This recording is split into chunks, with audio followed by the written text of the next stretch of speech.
Hello, everyone. Welcome to another podcast with Yasaman and Sarah. Hey, Yaz. Hey, Hi. Sarah. How you guys doing? I'm not a regular Yasaman. I am teenage Yeah, Yasaman. what's your deal? I mean, you've said what would a teenager wear for I don't know. I think I heard it at least a dozen times while we were prepping for this podcast. What's your deal? What's your teen fetish right now? That sounds weird, but yeah.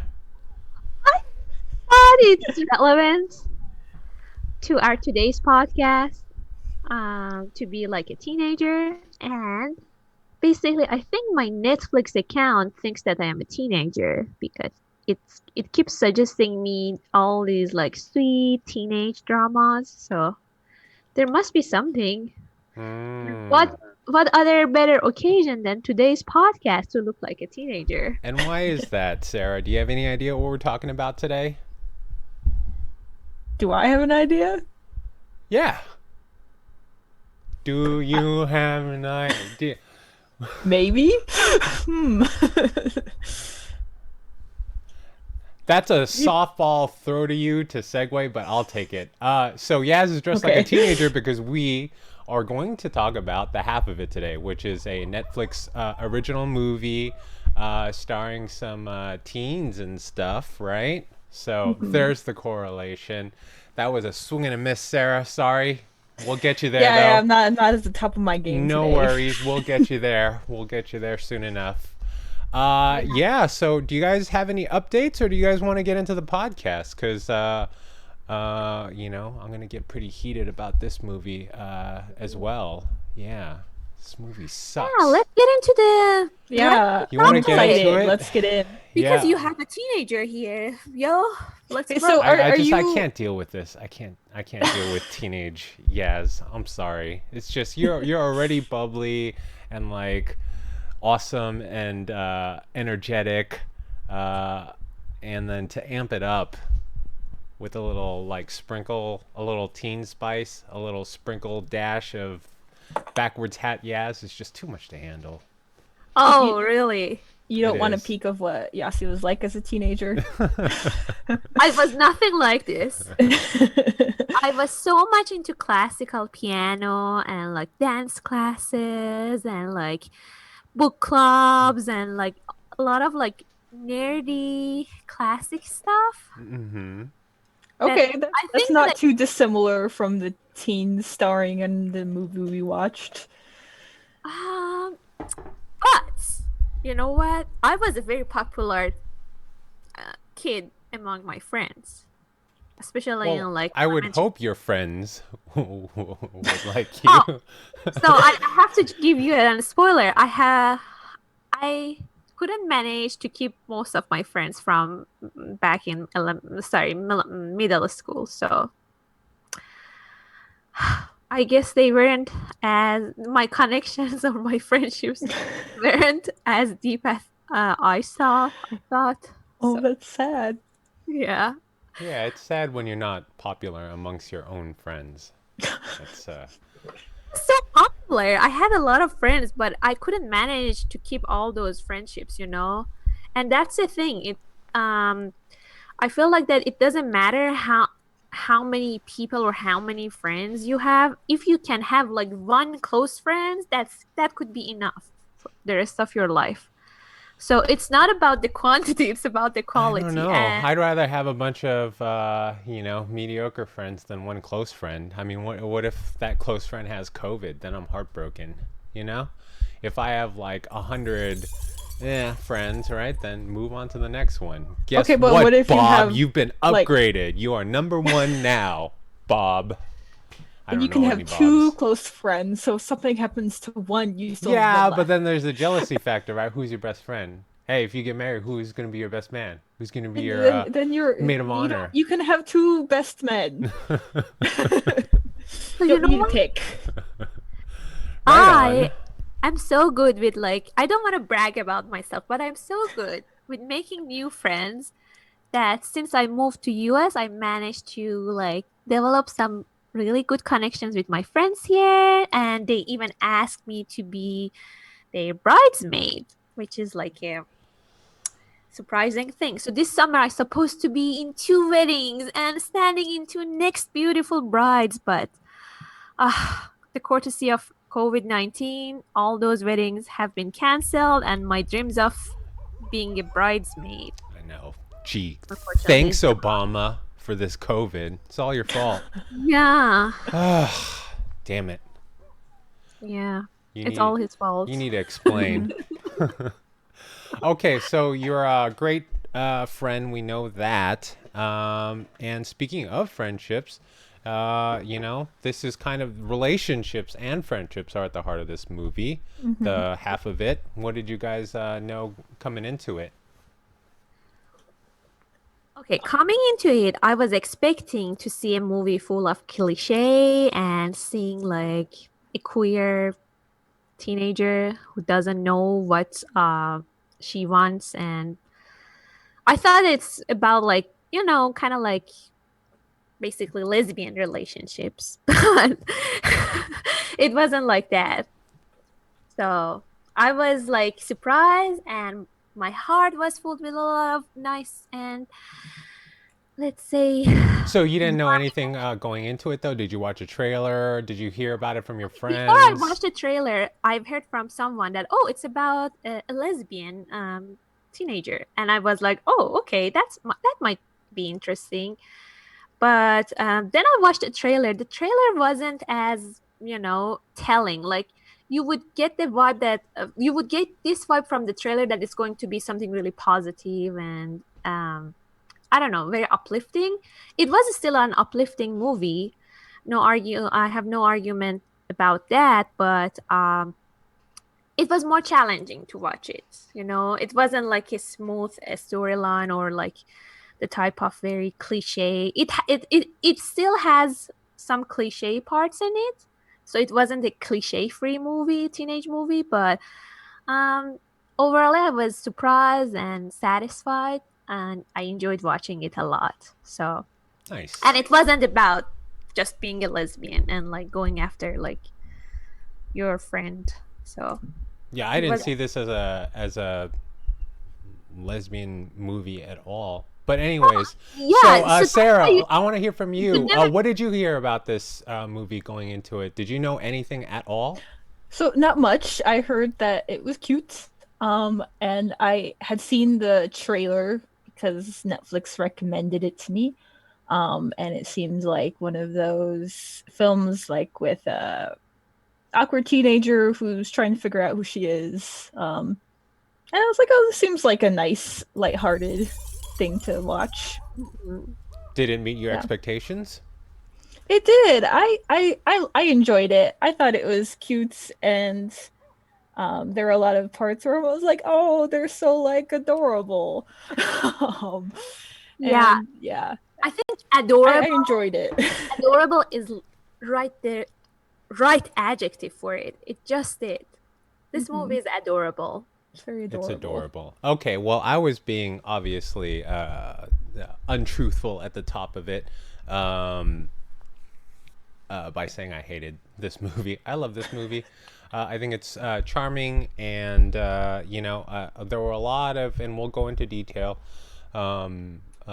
unexpected and real, like more realistic Hmm. portrayal of Yeah. how something like this might play out. But Hmm. why don't we give a little rundown? I'll give like a brief summary, and then you guys fill in the gaps just as an overview for anyone that's watching this podcast right now. So it is a movie revolving basically around three people, right? It is kind of a relationship weird triangle, right? We are into the main character is supposed to be what's her name again? The little El- Asian girl? Ellie. Ellie. Ellie. Ellie. Ellie or Allie? Ellie. Ellie. Ellie. Okay, so E. Ellie Yeah. is sort of our main character. Like Sarah said, she's a little, on her path to discover herself. Although it seems like in the beginning she's super confident she knows what she wants, but her arc is by the end of it, there's some struggle before she, um, ends up, I guess, discovering herself. Um, so basically, she's like helping this guy, right? This stranger who's like a second string football player, because he really likes this other girl, right? But he's like no bueno with them words, right? Like talking is not his forte, right? So she's a smart one. He's a jock, likes this popular pretty girl, right? So those are three main characters, right? Yep. Yes. And then so it's this journey of her, like kind of like Cyrano de Bergerac, right? She's writing for him. I haven't watched it. Cyrano is this the classic, the guy with the big nose who speaks for someone else who doesn't have the words, but it's this ugly guy who like Oh. has the words, and he's Yeah. like, I know what you are talking about. yeah, Yeah. right, right. Yeah. So yeah, well, I mean, I just want to give like just a general light brushing of what we're dealing with here. What do you guys want to add to that? Yaz? So I just want to add a little bit about the characters because you introduced Ellie character as again someone intelligent but not that confident, or maybe the audience is not sure what's the deal with her confidence because she seems so sure what she wants, but like in a deeper level, we know that she might have some struggles too, but also in the movie we hear from her dad actually that she was a full adult when she was only 13 years old, and it was probably around the time that she lost her mother. So yeah, Ellie is a strong character and she's confident, but I just want to say that being confident doesn't mean that you figure out everything about yourself, because it's a more like a note to yourself. I'm talking about myself. So I'm a very confident person. But being confident and being comfortable around people and knowing what you want to do, for example, with certain stuff like your school or your school assignments, is not like summarizing everything about you. It's not telling that, oh, you must be life. So throughout my life, I have been like confidence issue when it comes to my weight, when it comes to my um, basically some of my relationships. So basically, there is not like a what I try to say is that there is not a label that you put on people and say that, oh, that person is confident, so she must know what she wants and she wants to go after in her life. That's not it. People are complex, more complex than that. And Yeah, as and that's why, this movie is more on par with yes, what real life is, right? But yes, this is what we do. We're human beings, and we sort of generalize to get a point exactly, across, right? Like exactly, Michael Jordan, that's a confident dude, right? Mhm. So, I mean, it's just something we do and we got to accept. But that's one of the reasons why I at least like this movie, is because every character is complex. The jock is not just a jock. The confident main character, or at least the character that we spend the most time with. I feel like all three of them are mains. Mhm. But like, so she's confident in the respect that, okay, in the beginning she knows which college she's going to go to. She's helping out her dad. She can confidently go up to a person and say, oh, you don't know this, or you don't know that, or it's going to cost this much for this or whatever, right? But at the same time, she's so uncomfortable with herself and her own skin, right? There's a pool scene, and like she didn't want to undress and things like Mhm. that. exactly, exactly. That's who It we seems are. like she's not used to having friends. She's more of a loner type. Yeah. Because it seems like the other kids at school are kind of like mean to her on a low level. Um, Yeah, they're like choo choo or something every time Yeah, she like because she like bicycles everywhere. yeah, mhm. yeah. Um, Her And last name is Chu, so they go choo oh, choo. funny guys. So yeah, funny. and I love her reactions to most stuff like that because in the movies, in like similar movies, when you see a teenager is getting bullied by her classmates or like her peers or his peers, you would see they get sad, but Ellie's reaction to most of the time is like that, these idiots. Like Yeah. she's sighing. She's more like, oh, like she knows that she's dealing with idiots, but yeah, as you said, there And is she still is like some legitimately smart. She's a smart yeah, girl Mhm. or She is character. very smart. Okay. Do you guys want to talk about? By the way, side note, it's a good thing I didn't deal with bullying. Or no, it's a good thing that I'm over 6 feet tall because I didn't have to deal with that bullying nonsense shit growing up. You know, I imagine that her petite size had a little something to do with that as well. But okay, so well, I don't know if any of you guys can relate. Hint, hint. Is anyone under 5'5"? Raise your hands. No? So you guys are fine then, right? Yes, you're like Yeah, 5'11", right? He's so tall. really? I wish. Sorry. Okay, so the jock is not just a jock, right? So what's his name again? Oh, Paul. Paul? Okay. it has a like a fun last name, Monsky. What do you guys think about Paul in the beginning? How did you think his character was going to play out? Because he was you know what? Everyone was a surprise to me. Maybe not Ellie, but certainly Paul and Aster. Yeah.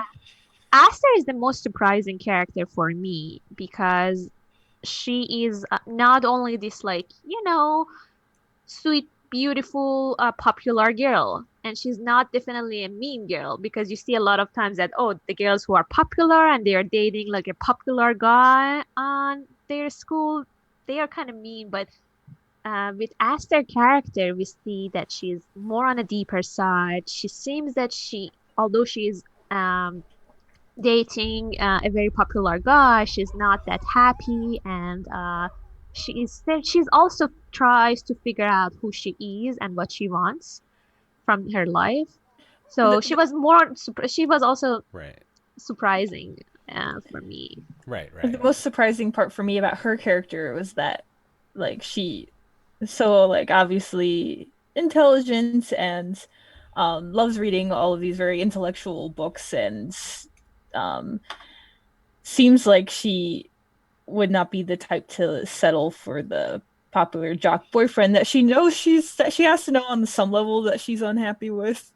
But she was willing to settle at points. So for me, I was surprised. I thought she would be more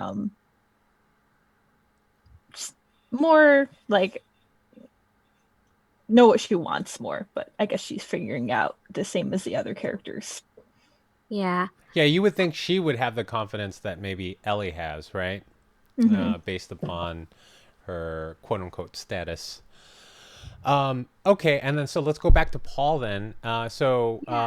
It's nice we talked about those two main characters, but maybe we can revert back to talking about Paul and lead into the relationship, because it seems like the first like third of the movie, I was a little interested of, like what makes Aster so special. There were hints here and there, like of her being nice to Ellie, like helping her pick up some stuff off the floor or something like that in the hallway, or her knowing who Ellie is instead of that like Mean Girls, like, I don't know you, like, get out of my way, bitch, or something like that, So her character doesn't really take off until like what, a third midway through the movie, right? Yeah. So that Yes. first part of the movie is kind of the relationship and the meet cute, I guess, in a way, between Paul and Ellie. So maybe you guys want to touch upon that beginning part. What's their relationship like in the beginning? So I just want to like mention a little bit about my first impression of Paul.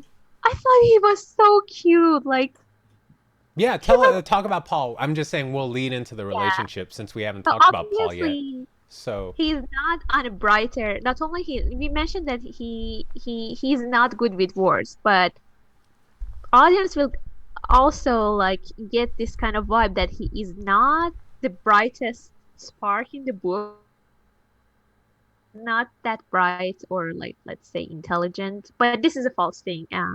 But he just kind of seems like a normal teenage boy. Yeah, Who and plays football and just wants to like have some French fries and milkshakes and yeah, chill.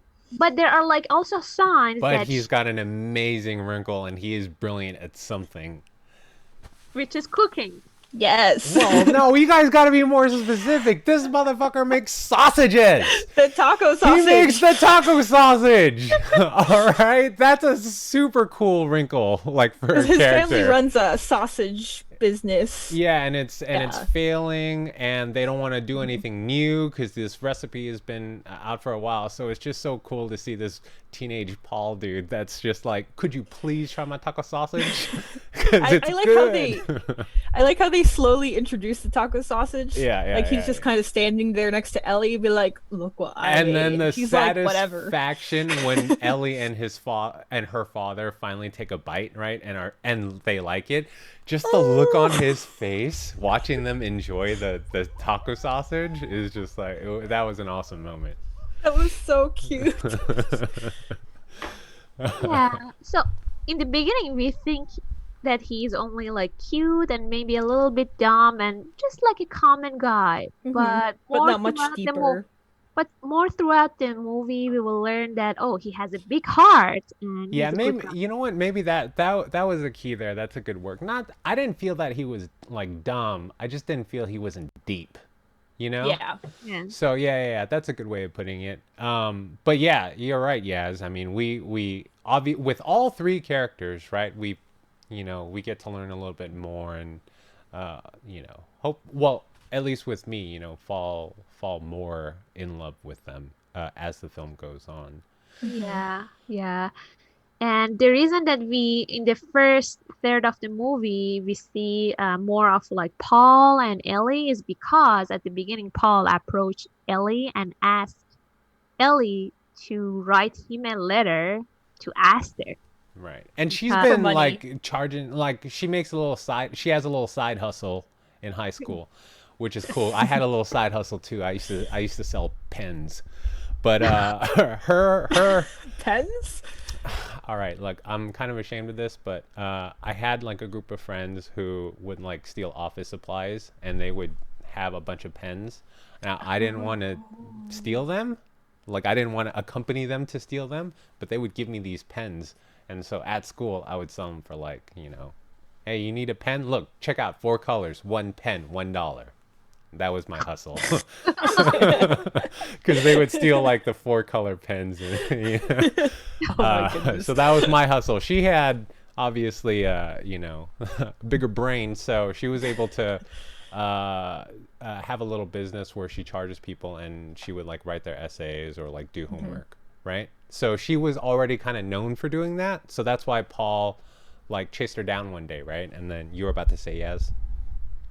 yeah, so yeah, she approached Ellie. Sorry, Ellie was approached by Paul to do it, and Ellie at the beginning started to ask question about why Paul is interested in Ellie. Sorry, why Paul is interested about Aster, the popular girl, or what Paul sees in Aster that That was a makes little him. later though. Not the that wasn't the initial meeting. That was like halfway through. I watched it twice. So, Oh, yeah, maybe you have the better recollection. But okay, so their first impression was that Ellie just rejected Paul because she told him that, oh, it's not an authentic thing if Ellie wrote a love letter for him to Aster. So because it's not well, there basically. there was also a little hint, right? Because in school when Aster helped Ellie, I don't know that one. I don't remember exactly how they both ended up on the floor, like having a little discussion, right? But you can tell, right, the way Ellie was looking at Aster that maybe she's vibing Aster, right? She's got a little something going on, so that could also have been hmm playing a role into the fact that Ellie wasn't exactly jumping on board to help Paul go after Aster, you know. Yeah. So And even not only the earlier, principle behind it as well, right? And then the yes. talking about like love, right?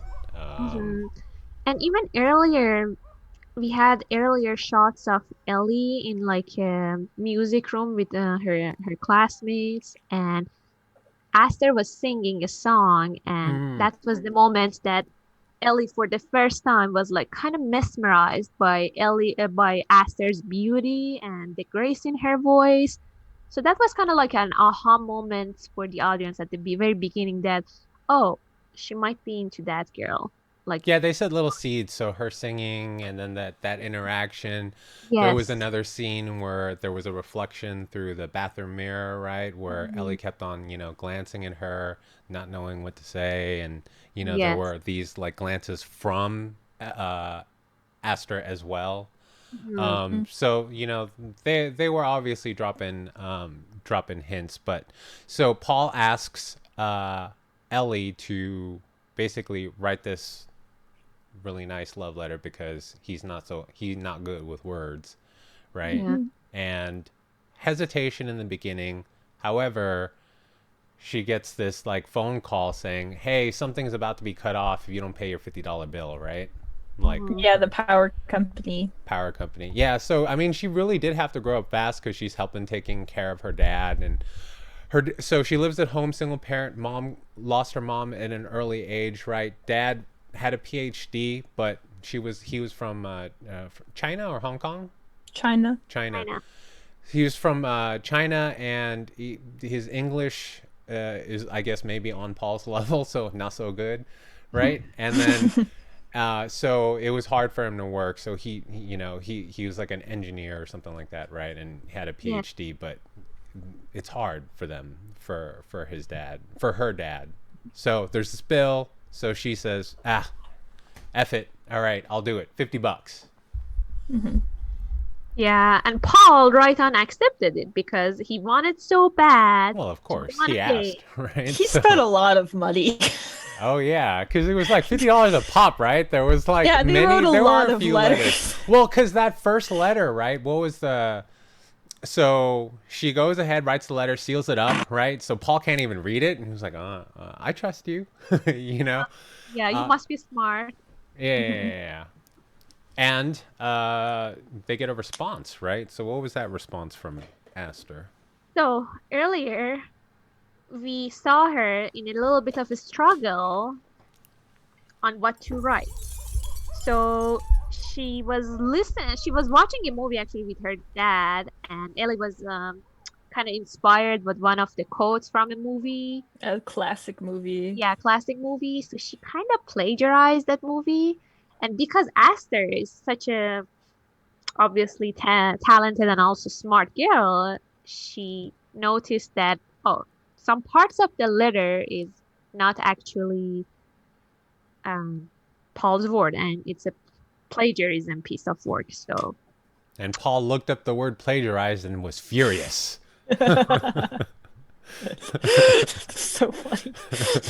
yeah, so so Aster responded back that, oh, sometimes I know that guy that you like mentioned his words, and I know I'm familiar with plagiarism. Yeah, And but she did it in like a flirty way, right? She was like yes, something like, exactly. I wouldn't have plagiarized so and so or something like that, Yes, you know? Hmm. exactly.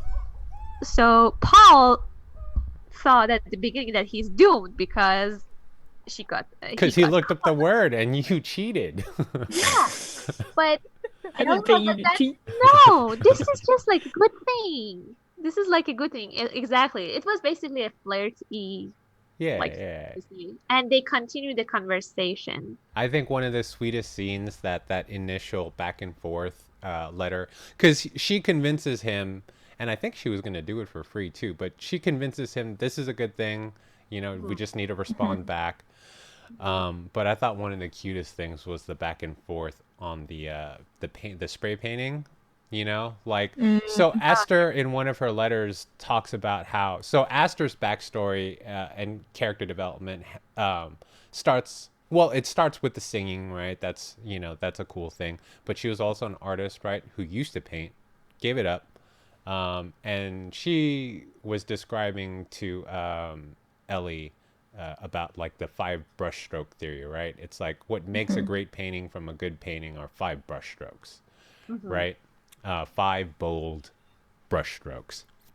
And so it was a cute thing where they set up, they found like a location where they both knew of, but they both visited that location separately, and each of them would add a little element to the wall via To spray leave a paint, little message. via Yeah. strokes, right? So they would challenge Hmm. each other, like, oh, is that your boldest stroke? Sort of thing. So it was a cute little, So cute. yeah. It was a cute relationship building without two people actually being physically in the same place, or talking. Just communicating via that. What do you guys think of that? It was one of my favorite scenes, and I love also how it ends. That they ended up finally because every both Ellie and both Asters were completing basically the paintings one person one step at a time, and they ended up with like Aster actually completed the painting in a very nice way that the next time that Ellie visited the site, she didn't add anything to the painting and leave it there. But the next day, But the the next day, god, yeah, because Aster was actually chased off. She was like admiring the beauty yeah, of this, like, two-person masterpiece, right? And then some dude in like an apron is like, "Hey, get out of here!" Right? And so the yeah, very next day, when I think Ellie the one that returned. Uh, yeah. I think so. I think Ellie came back and it was all white. yeah, it All was all painted over. painted over. So it was a cute little, well, all beautiful things must end or something like that, right? Yeah, Mm-hmm. yeah, yeah, exactly. I love that. I love how it ends, and it was even that shot was even more picturesque. Like you could put it as your like desktop background, a white background with like two With just sprays. writing, saying Yeah, right. And it was minimal and but still beautiful. all And things of beauty must die. I yeah. wouldn't want to see that every day. All beautiful things die. I'm like, oh. Oh dear. If you follow a lot of street artists and know that this is like usually unfortunately it's a common thing that their Oh no, I paintings get get that. I just painted don't. I over. don't want the message in front of me every day I wake up in the morning to be all beautiful things die. So that's where the joke is.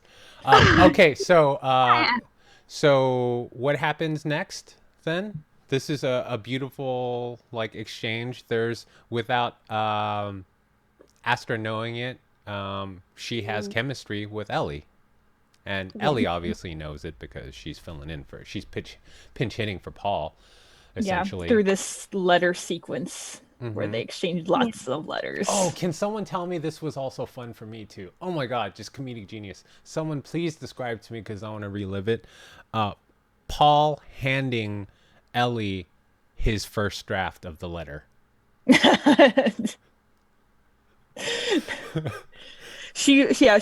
They met in the chapel or whatever, or in the church, and they're Uh-huh. sitting in opposite pews, and Ellie was just reading the most awkward love letter ever, where he R- like talked about his dead grandma, and And I and he love was like, "You're pretty throughout and all this smarted." and the narration, I love that Paul was in the background mouthing. Yeah.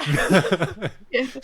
He was like, "Yes, this is gold," and Ellie was just sitting there with like her face falling as she read it, and be like, "This is the worst thing I've ever read."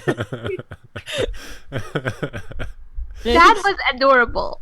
she like picks out one part, the like eating French fries with a milkshake. She was like, "Okay, we can work with this, but the rest of it, scrap it." But that actually does lead to a real moment that drives the story forward, which is, oh, you know what? Maybe you're struggling with this, Ellie, because maybe you've never been in love. You know. Mhm. So I thought that was an interesting thing that she had to sort of let it marinate on. But her being her, she just took it as a challenge, right? She was like, "Fuck you, Yeah, give she me was just this. like, I'll show you love," right? she's like, "I know Yeah. what love is." All right, I have gaps in my memory. So what happens after the wall art was painted over? I think the relationship between Paul, I mean, obviously Ellie is behind it, and Aster it kind of like developed, and Paul in the meantime was pushing for a real date and meeting, so they actually met in a place, and obviously the first time this dude on a date with a girl that he barely How'd that knew. go, Yaz? If he was opposite you, would you just be all hot and bothered by him? Like, What is damn, why he hot can't say one word correct. This dude's hot.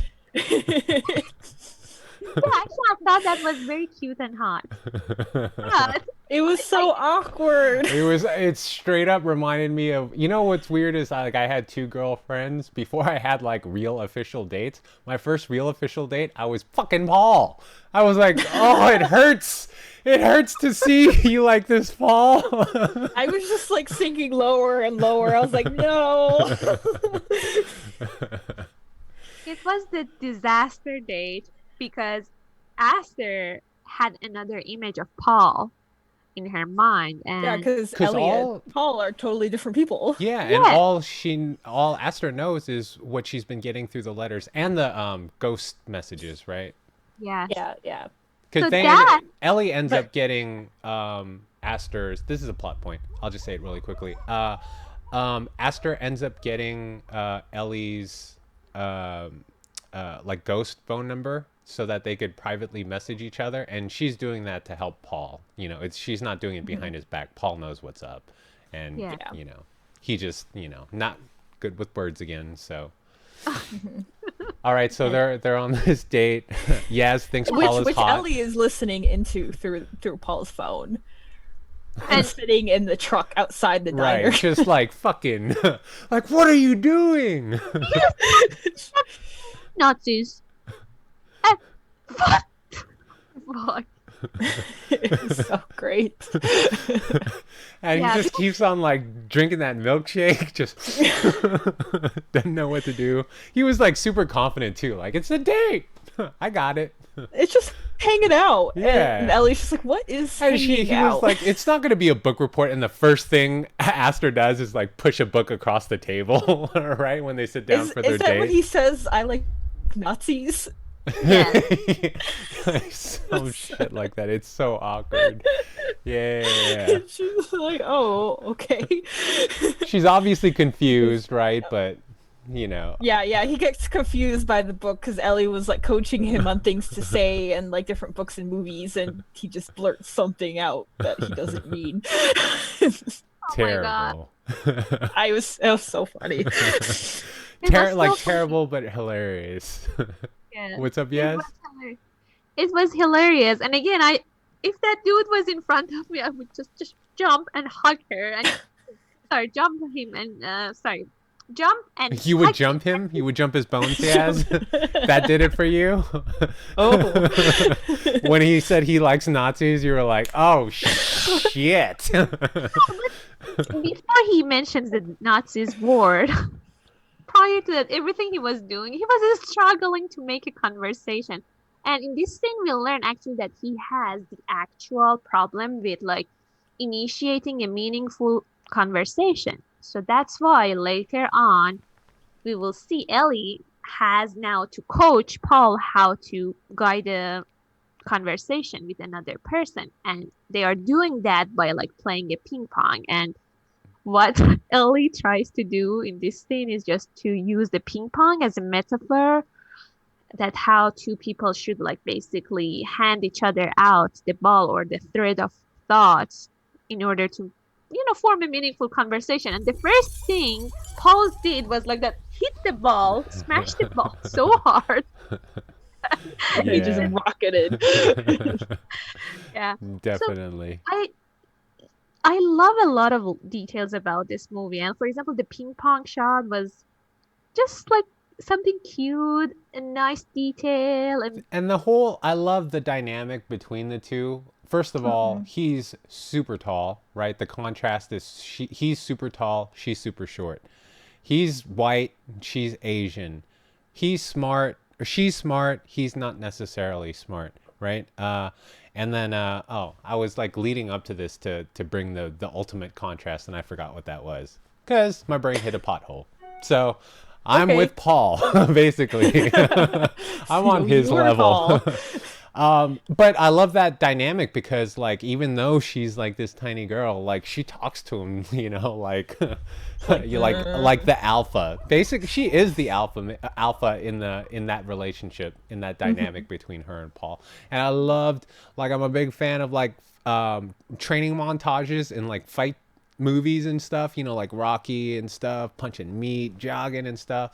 And we get a little bit of that there because, like Yaz was saying, there's like ping pong conversational training, right?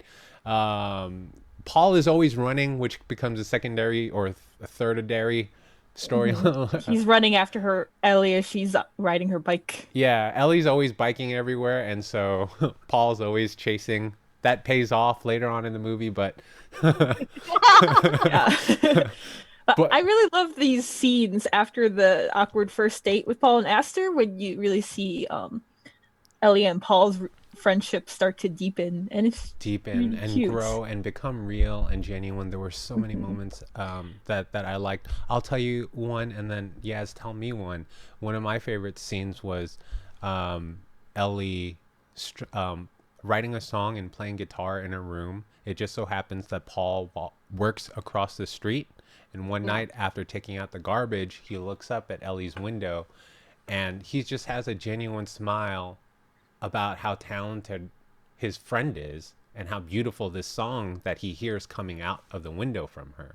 And he has this just look, that just like melted me, So uh, it's like situations like that. And then also like why don't you tell me one? I don't want to hog it. So, One thing that I love about the whole relationship of Paul and Ellie is that, yeah, we know that they kind of now grow a deeper relationship with each other and they care for each other more, not on necessarily on a lover perspective, but more like a deeper friendship. And we understand that by how Paul is caring for kind of Ellie's dad because he now we know that he is good with like food and cooking food.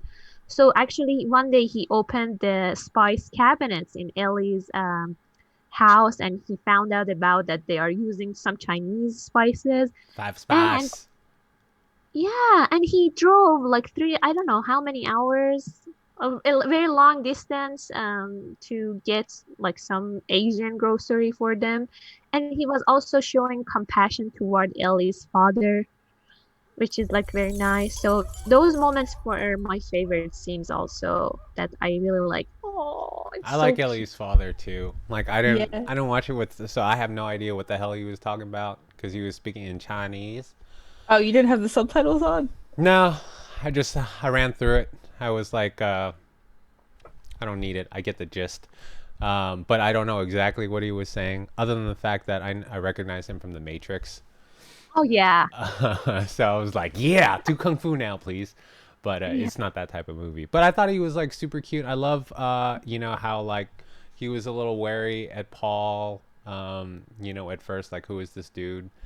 Yeah, it's not like Paul's like home life was that great. That like I guess he had a huge family and it's just chaotic and stuff. Not saying it's a bad family. It's Mhm. just chaotic. That's how they ended up at Ellie's house with her father one Oh, night, and it just became a thing. Paul ended up going like every night to like watch some classic movie with Ellie and her father, Fitting. which is a It weird was dynamic. yeah. so great. And you see him too, like Ellie's father's like trying to make like dumpling stuffings or something like that, or Mhm. the dough, and you see I love Paul that scene just like trying to keep up. together.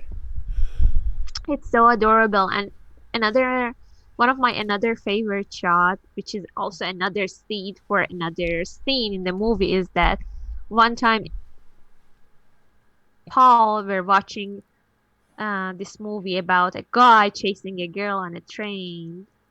Um, uh, yeah. So yeah, and yeah. And what is Sarah? What was Ellie's reaction? Because Paul thinks it's cool and romantic, right? yeah, But Ellie was like, they're morons. yeah. The guy is moron. Why he's doing that? He can never You reach can't outrun a train. yeah, you can never outrun a train and you are basically tiring yourself. But Paul responded, no, the girl is looks happy. She looks happy. And Ellie responded, so the girl is also a moron too for being happy to Right. see her ex or her boyfriend is chasing a train just to say goodbye or Yeah, something like. and that's like the micro version of their mentalities, right? Mm-hmm. Off Yeah. that scene, you can learn that Ellie's kind of like a results person, right? Mm, Like, what is this going to achieve? Nothing. It's stupid. And mm, Paul is like a efforts person, right? You know, like yeah, I might not be able to catch up, but this effort shows how much I care, sort of mm. thing. You know. Yeah. So Yeah. just And some of my favorite parts of this movie are, and especially this part of the movie we're talking about, is like when Ellie starts to realize that like Paul is a really caring person. Um, and like there were two moments that really stood out for me in this part when when the asshole kids from her school were driving by in the truck and were like choo choo making fun of her. And then Paul was like, "Oh, idiots! Like, is that the oh, you like he threw something at the truck, right? yeah, he threw something at them. He was like, "Why are you being such idiots? This is Yeah, so stupid." And yeah, Ellie was just kind of like, "Oh, he's like defending me." yeah. Yeah, And then and there then was there was another part where they were which part was it? They were in his truck, and Ellie was like got mad about something and was about to leave and was like, "You don't get anything at all." Um, because he was asking her like a personal question, you know, oh and she yeah, was so yeah, he was. uncomfortable and she got upset, you know, so Mhm. she was storming out. She like got out of the truck and was like, "You're not going to take this stick out seriously," because they were like spying on Esther, right? Mm, So she was Yeah. like, "If you're not going to take this seriously, right, then, you know, like," so as she's like trying to rush away in order to get Ellie's attention and get her back in the truck, he divulges, right, and opens up to her, right? Hmm. You're talking Yeah, about yeah. that He moment, right? divulges stuff about like his family business and like the sausage and The sausage. sausage.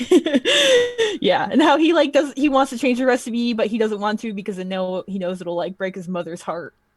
So it's his Right. yes. grandma's But it's a recipe. pickle because like they're stagnant, their business is stagnant. So it's like the mother at least still gets to make the classic recipe which he loves to do, but Mhm. at the same time their business is failing, you know, so it's this like I don't want to mention Yeah. all these new ideas I have cuz I don't want to rock the boat, but at the same time we're going to lose this place, but at the same time mom's happy.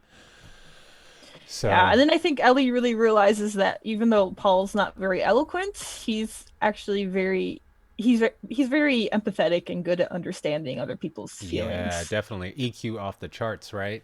Hmm. So, I mean, there was another scene too. Yaz, do you want to talk about, does this make sense to go into the talent show scene? Because I think this happens Um, around that time, right? That middle-ish area. um, yeah, sure. But I also want to mention this quickly that the other factor about Paul and Ellie's relationship is that Ellie sees kind of another version of her dad in Paul because Ellie's father, we know that this PhD guy couldn't end up in somewhere better in his life because of his language skill because he's not also good with words, but um he's very talented. So Ellie felt kind of that compassion towards Paul because now she sees that, oh, Paul is a good guy, but he doesn't have also good way around the world. So basically he's suffering is he's suffering from the language also. So Hmm. Yeah, they I mean, she, I get she that thought the similarity between for her sure, father's story and also Paul's story. So for that sure. was another factor. Yeah, But no, yeah, Ellie it straight up addressed it. She was like, "Yeah, so, you know, what's your excuse?" She was like, "My dad came from China. What's your excuse for how you speak?" But yeah, so I mean, just to it really like run home, you know, what of a sweetheart, mm, and like his emotional intelligence, Paul during the talent show. Like what happened? Yes, like you did you say you played the did you play the piano? yeah, I played piano for more than 10 years. Jeez. But yeah, but I quit playing it. around like 10 years ago. So I haven't touched a piano key. But have you been in talent shows before, performed on I stage? have I have Have you ever never been had in like talent shows, but I have been on a lot of recitals and like recitals? Have you recitals. ever had a piano string break on you? No, because I never had someone mess with my piano's string. So So what there happened with Ellie? so there is this like huge talent show at school, and because Ellie is a senior, it's her last shot to be part of school's like talent shows. And a lot of kids are performing, and we see another dude who is dating Aster is also performing on stage. And so Ellie, when it's and the crowd is cheerful, but when it's the time for Ellie to perform, she decides to go to the bathroom really quickly to pee before her performance. And we see some of these mean kids. They did something sketchy with the piano key because they want to mess with her show. The And choo choo fuckers, right? yeah, I think so. We didn't see that much, but we see that some kids they are pushing the piano and just saying that it's woo woo or choo choo's time. So So she's let's on stage, and then the piano. Obviously, it's been fucked with, and the strings are she can't play, right? And so she's just Mhm. stuck there. What happens? yeah. So she stuck there and she couldn't play, and like a lot of people from the audience, I mean not a lot of people, but some people from the audience try to like um tell to her to quit the stage and stop or next performance or like these very mean comments. So they were like saying these mean comments to her, but all of a sudden, Paul, who earlier heard her singing her own song, I see a cat, a Floating floaty cat. cat. I see a floaty Lucy. yes, Yeah, so Aw. basically, like everyone's just being fucked up to Ellie, right? She's on stage. She's talented. She's Hmm. trying to play the piano. Someone fucked with her keys, right? The strings are gone, and I don't know about you two, but if I'm on stage, right, ready to perform, and something like that happens, I think I would freeze just like Ellie because I wouldn't know what to Hmm. do. And so yeah, Paul, Yeah. as her friend, is thinking, is observing and absorbing everything that's going on. Sees a guitar, right? And it's like, dude, okay, let me help my buddy because she's super talented, right? And so he pushes the guitar and with like a re-encouraging, whisper says, play your song, right? yeah, Hmm. Which is, just another indication of a good friend, because, Yeah. he's thoughtful. He wasn't like, oh, this fucking sucks, or, or getting angry or anything like that. He looked for a solution that would benefit his friend. And that takes Hmm. a lot of thought, So It he's not a does. dumb guy. And he's actually a lot deeper than I yeah, gave him credit for in the very beginning. Definitely. definitely. That was like a very touching moment because all of a sudden you see now Paul in a different light. You know that he's a guy with a good heart, but now you know that he also can act fast in the moment. He can show up for her friend and like back her up and give her another solution to Right. basically shine on stage. And this is what happens. So I love that scene, and I love the How did she do, by the way? So she accepted the guitar, and he she accepted Yeah, the she sang her guitar. song and people Yeah, were mesmerized. They were like, mm, "Whoa, who is yeah, this yeah, yeah, that we've you never paid know. attention to And it before?" wasn't like that slow. I mean, obviously it's gonna play the way it's gonna play, but it wasn't like exactly that slow clap cliched, right? Like climax or anything. It was in the middle of the movie. It was a sweet moment, underplayed, because they could have played it up more. But that also leads to an interesting thing, right? Where the jock of yeah, the school, the jerk jock, right? Who yeah, that The one everyone that like Aster's dating. the one that Aster's dating, like like leans back and like talks to Paul and was like, "When did Ellie get so hot?" Right? You're like, "What the fuck? What is going on here?" So I thought that was a cool little like interesting thing. Yeah.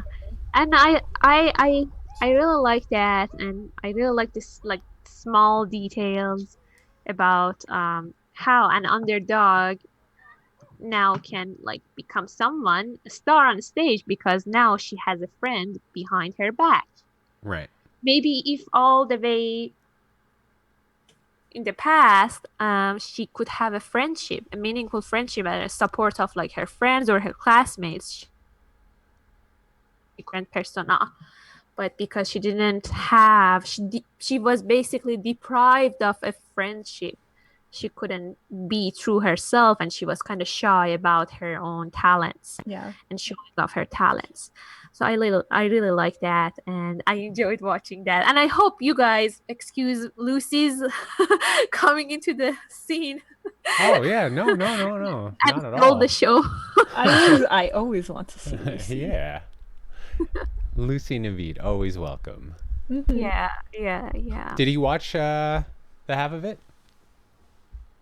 No, it was only me who watched it. Okay. Actually, I watched it really late. I watched it from like 3 a.m. to 5 p.m. Sorry, 3 a.m. to 5 a.m. Oh, Jeez. this morning. such a night owl.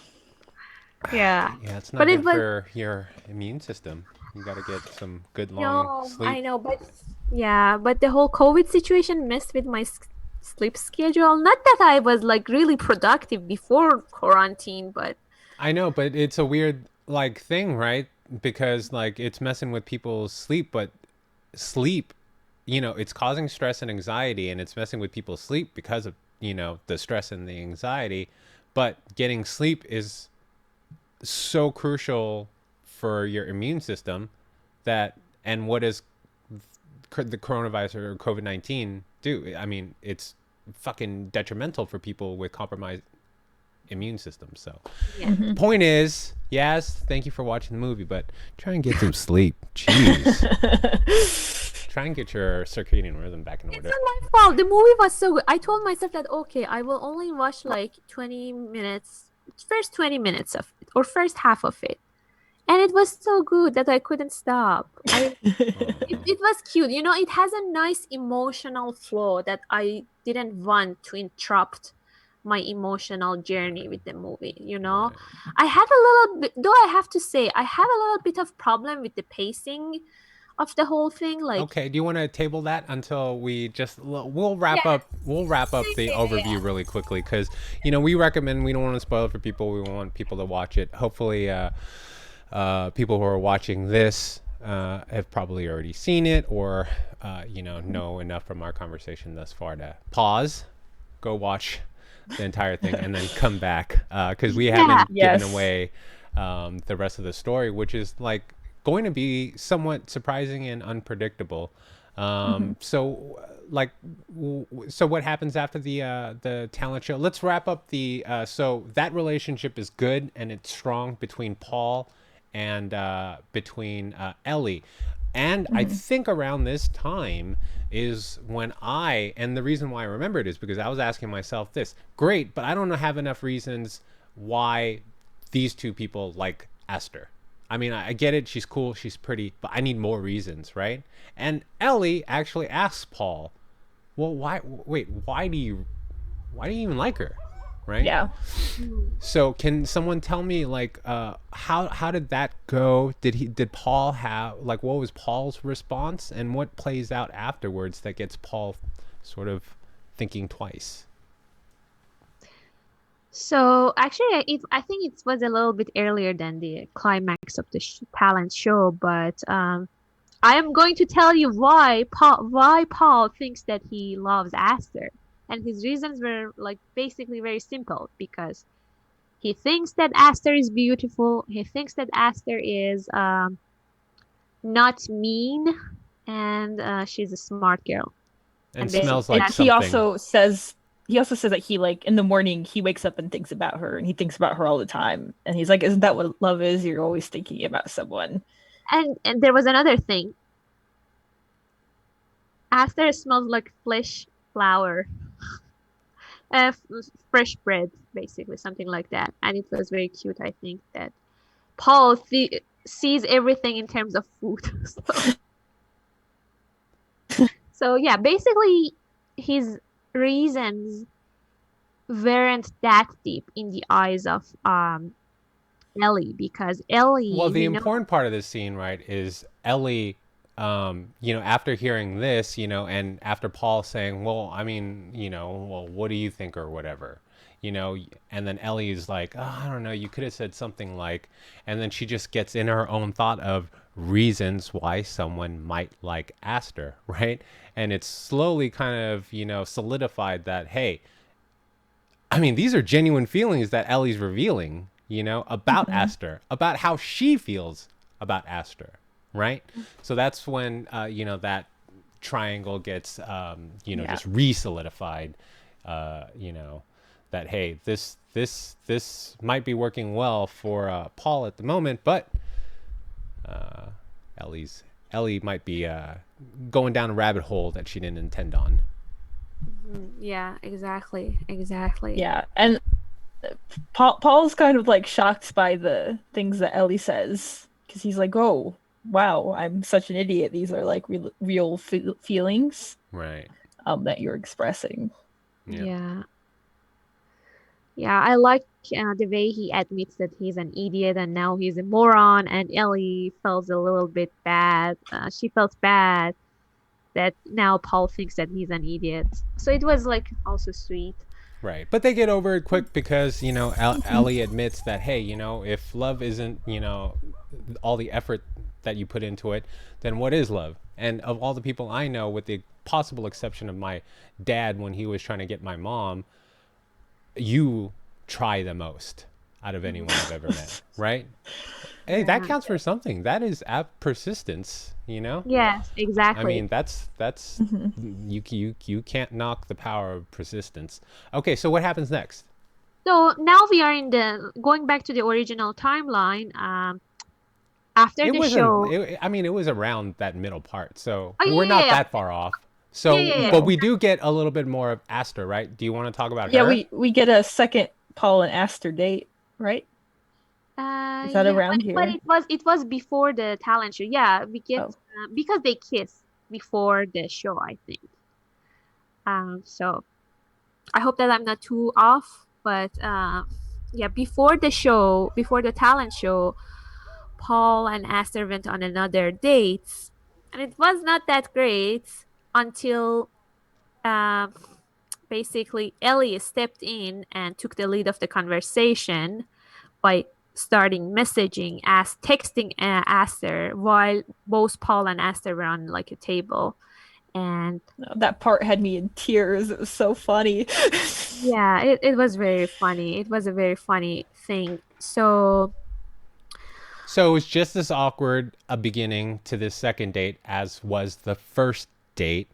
Ellie Mhm. remains in the car doing the spy thing, trying to oversee this operation, right? Paul is, like we said, right, is not off to a great start. So, as Yeah, an he's emergency, floundering. Ellie is texting because she has Esther's phone number, right? So she's texting as Paul, who's sitting right across the table from Aster, right? So it's a this like hilarious like little triangle. I don't want to spoil it, and we need to move on with this discussion. So I will just say that to recap that specific portion of it is it gets to a point. Ellie is doing well in her text message save for Paul, but it gets to a point where she doesn't know what to respond, and then Paul just becomes so impatient. He stands up on the table and says, "I like you. I want to be more than just friends," right? yeah, And you are Mhm. also like you're pretty, and we meant to be to each other. I mean, we meant to be together or things like that. So it was just like so in the past we used to see Paul as like a passive person, but now he took a more active role in the relationship of her in his relationship with Aster. So I like him being active now and quitting the passive role. And It was quite nice and revealing. And after that date, we will find that both of them kissed. Esther and Paul kissed each other, and I guess that's probably their. It was the key to another scene that we see. Ellie is asking now, Paul, how do you know if Esther wanted to be kissed? And Paul's response is that, oh, I don't know, Gil. When the girls has like this look on their face, you know that it's the right time for you to kiss them. So it was cute, but Ellie has a good point too, and I think that she might have been a little bit feeling like being off sided. I don't know. She felt a little bit sad about the kissing incidents between the two of them, and she doesn't know how to feel about that. So Well, she felt a little awkward, right? Obviously, if you know, someone that you have a crush on, one of your friends, max yeah. on them. I mean, I've had experiences with that.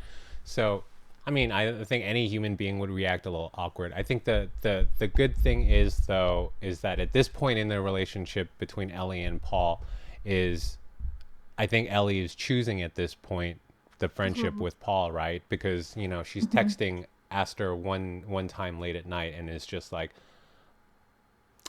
thinking about how to approach the situation. Realizes that Paul is just this awesome dude and says to Aster, "I'm just a good guy. You deserve to be with a good guy," and she does that for Paul. So Yeah. I think at that point she's resigned to trying to make this work. But yeah, she feels a little awkward about that kiss. What happens next? So around that same time, we know that the talent show is happening, and Esther, I think she went out of town for that weekend because we haven't seen her during the talent show. We're And past even that. It's fine. So yeah, what? yeah. So after right after Well, the talent show, now Ellie has this kind of like she regained her popular position or more popular position I in the don't think she school. regained anything. She just became popular, right? Yeah, like there was an after party after the talent show, That she was and like invited to. Paul dragged her along, and she walked in the house. Everyone was like, "Oh, it's the Chinese girl." Yeah. I felt a little bit sad because it seems like I don't know what film. Is it a real location or real city? No, it's a made up small town. Yeah, but it seems like a very Midwestern place where like people are I they are don't know. all Well, white. she ends up going to, or one of the colleges that someone's pushing her to apply for is like in Iowa or something like that. So it's probably And they Midwestern. said they said Iowa was east, Oh, okay. Well, whatever. I don't think so that but matters much. it So, doesn't matter. It's this so typical small town. yeah. Yeah, but yeah, she is a minority, and she is referring to as she has been referred to as a Chinese girl. Oh, now Chinese girl is here. So this part of the movie is a little bit like cliche scene that we see like, oh, now a girl, she's in party, she's drinking, and Paul thinks that he needs to step in and take care of uh Ellie. Well, I think this scene could have been cliche, but I think it was too short of a scene to end up being cliched. She Yeah, Yeah. goes in, she gets her that's props. true. Paul goes, "Ooh, I think you drank too much," and then carries her out. Like we were in and Hmm. out pretty quickly, but it was a good conclusion to what happened at the talent show, right? It's Yeah, okay, and it sets up the next part. right? What is the Yeah. next Yeah. part? Someone. So, uh, Paul takes Ellie home and like lets her sleep, and then Ellie wakes up and realizes that she's been sleeping in Paul's bed, and she's like, "Oh my god!" And Esther came to visit Paul's house, and Esther and Ellie run into each other, and they're like, "Oh!" And then they end up hanging out and spending the whole day together, Yeah. um, That was which I thought. that was cool and unexpected, right? Because she was about Mhm. to turn and walk away and was like, "Mm, can I just go with you?" Esther, the popular pretty girl. And so Mhm. what do they do, Yaz? They drove together to a very pristine area. They climbed the hillside and they found themselves in a very beautiful scenery with a pond or lake or was it hot spring? I think it was a hot spring.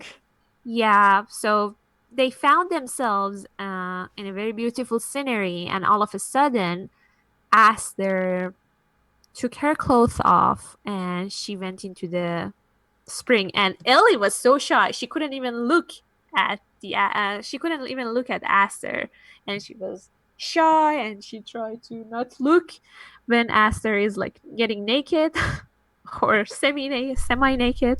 So Aster went into the hot spring and asked Ellie to join her. And Ellie was hesitant.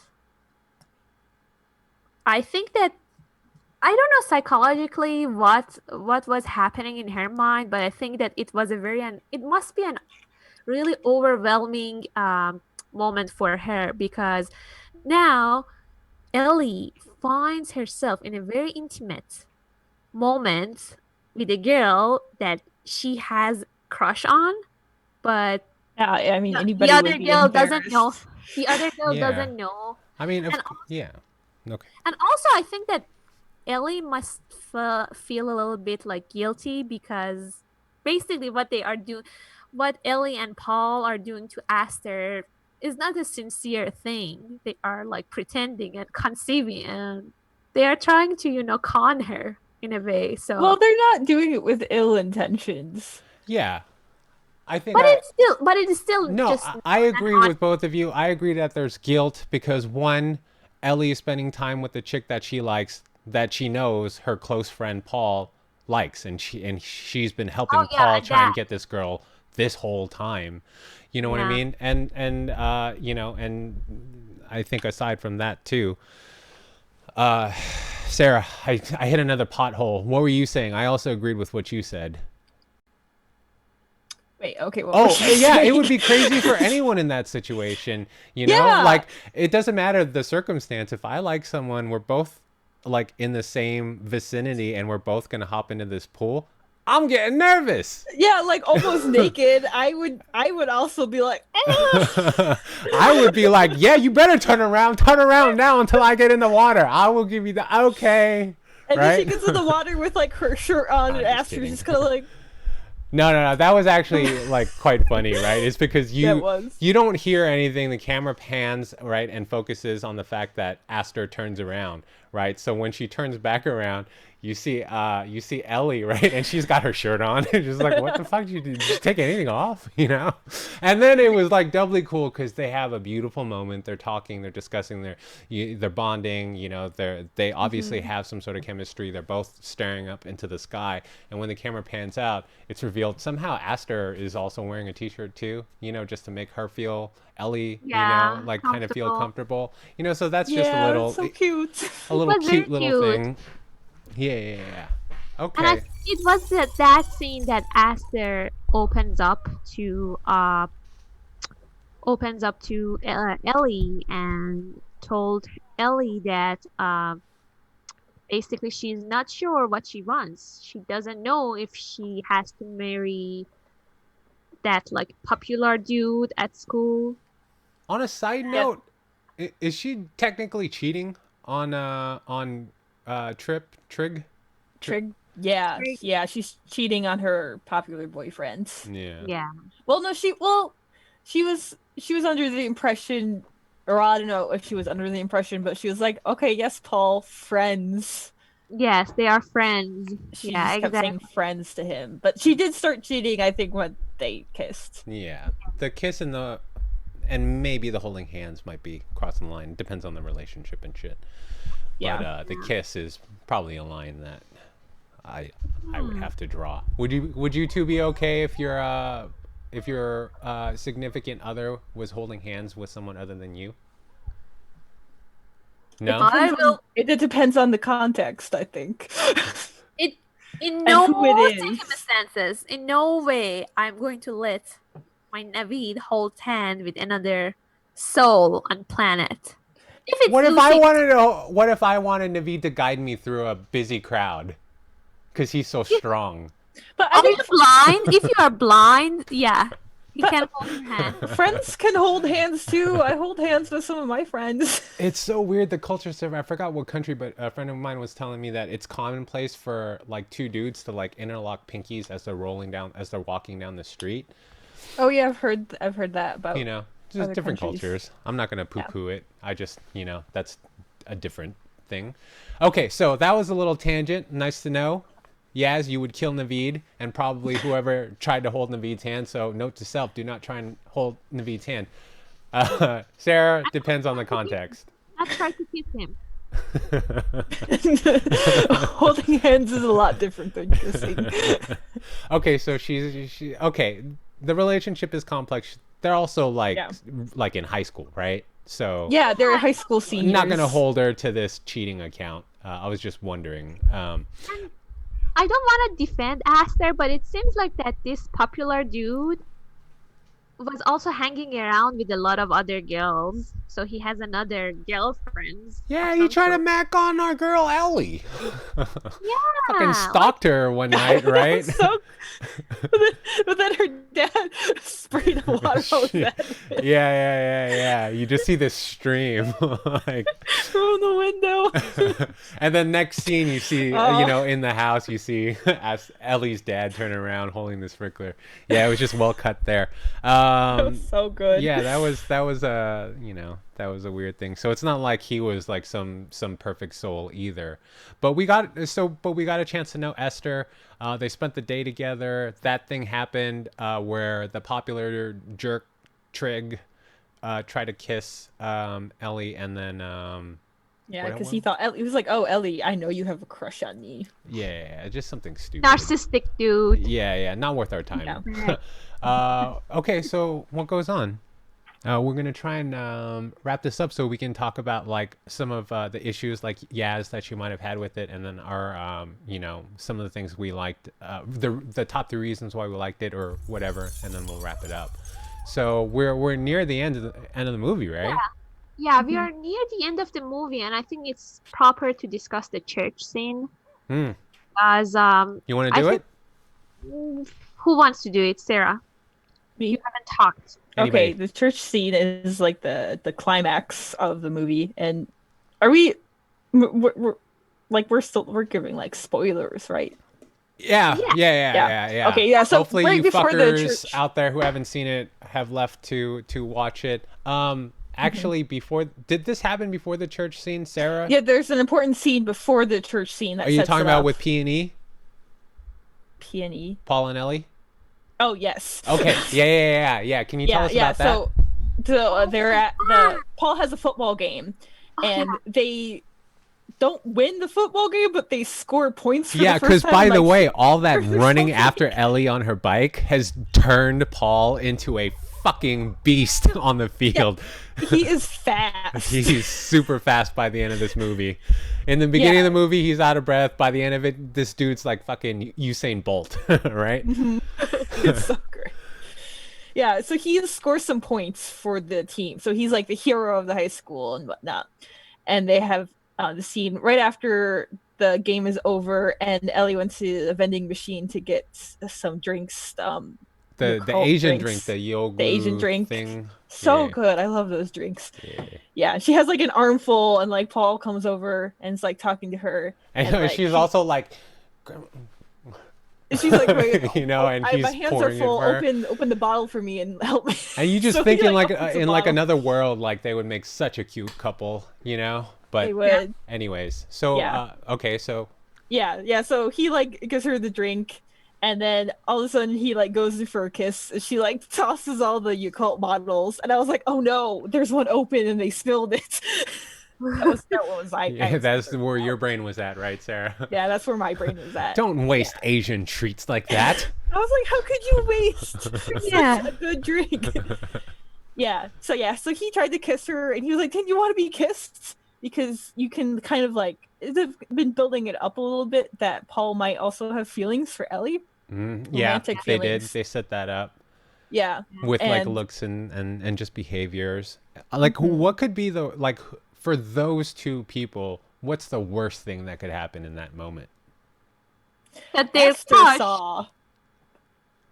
Yeah. that Yeah. they crush, both of their crush, because they Oh, both yeah. kind of loves Aster. Yeah, Esther saw this. Walks Aster in. caught them unseen. And this was after she was like, Ellie, are you and like Paul like together? And Ellie was like, no, of Yeah, and course then they not. spent this day together, and there's, it's just all Yeah. complicated and all bad. So, yeah, Oh so my God. all three of them finally are in the same room together, and this happens. Yeah, and everything goes to shit. And Paul's like, Ellie, didn't you want to be kissed? And she was like, no, I didn't. But Paul was like that. Oh, you had this look on your face. And she was probably just thinking, like, I did this. She was like, I just wanted my drink. Yeah. Yeah. So Okay, so then that leads us to the church scene, right, in the climax. Yaz, do you want to take this? Do you want to at least start it off then? Well, we're at church. Everyone in town goes to church. Go ahead. No. Before getting into the church scene, I want to ask you a question. So, what is the word coming to an edge documentary? Sorry, not documentary, but story. Wait, what? To an edge. Coming of an age movie. Edge or age? Age. Coming of age? Oh, coming of age is usually younger people, right? And they have a big arc. Usually they're like, so like you can consider American Pie a coming of age movie. You could consider Sing Street a coming of age movie. It's usually like young adolescents in these like usually drama comedy. Boyhood is a huge coming of age film, right? He starts off as a child and ends up, like on the verge of being an adult. But it's just like a self-discovery type movie. Is it the one? Is this movie coming of an age? You can consider it coming of age. I mean, it's not necessarily its own like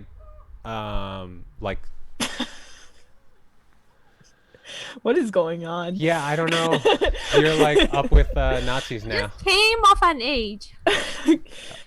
Okay. Is this how you come of age? Mm-hmm. From a teenager to a full-grown man before discussing the climate. I missed it. So it wasn't a real question. We were just killing time. I got it. All right, Groucho Marx. Let's why don't you there and be silent like the silent film characters you look like right now while I describe the church scene then, and then Sarah, I'll start it off, you finish it off. So we're in a church. Everyone in this small town goes to church every Sunday. Ellie plays the piano for the church, and then big jock guy stands up to make a speech and basically proposes to Esther, right? So how does she take it? Esther's kind of silent. She doesn't really say anything, but she nods. Everyone's like, yay, they're getting married.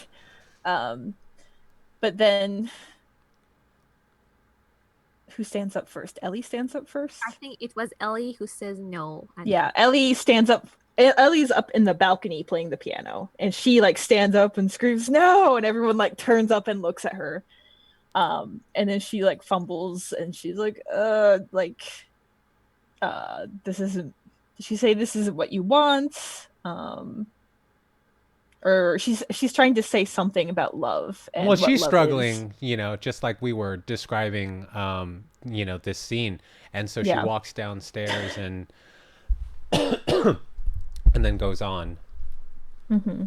And Paul also stands up at some point, and then Aster realizes that it wasn't Paul who was writing the letters to her, that it was Ellie. And she slaps Paul and just like runs away.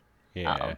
And the entire church erupts in chaos, and I think it was really hilarious. Everyone just starts fighting each other. Yeah. And there's this like great little like side thing where Paul's mom was like, "Are you gay?"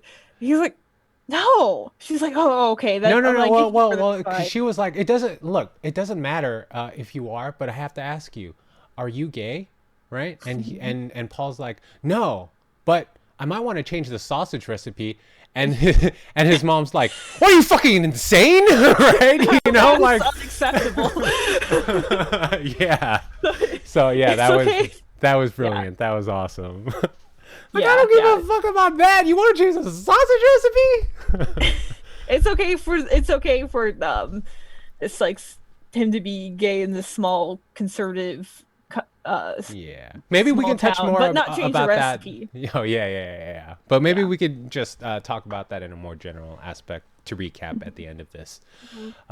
Okay, so fill me in. We're wrapped up then. This shit is in shambles, and miserable ending for all, or we'll go some- And then so they all meet up afterwards. Like the characters kind of. Yeah, there was moments of reconciliation. right. But between- time passes first, right? We kind of Yeah. like move forward in time. Ellie's about ready to go to college, right?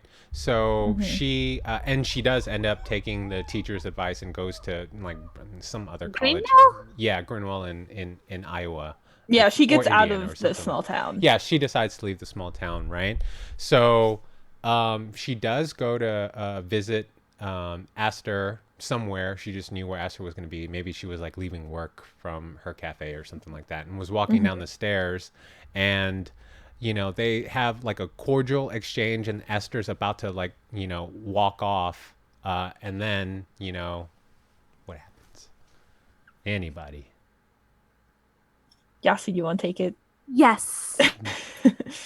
So Ellie finally did her bold stroke and kissed Aster.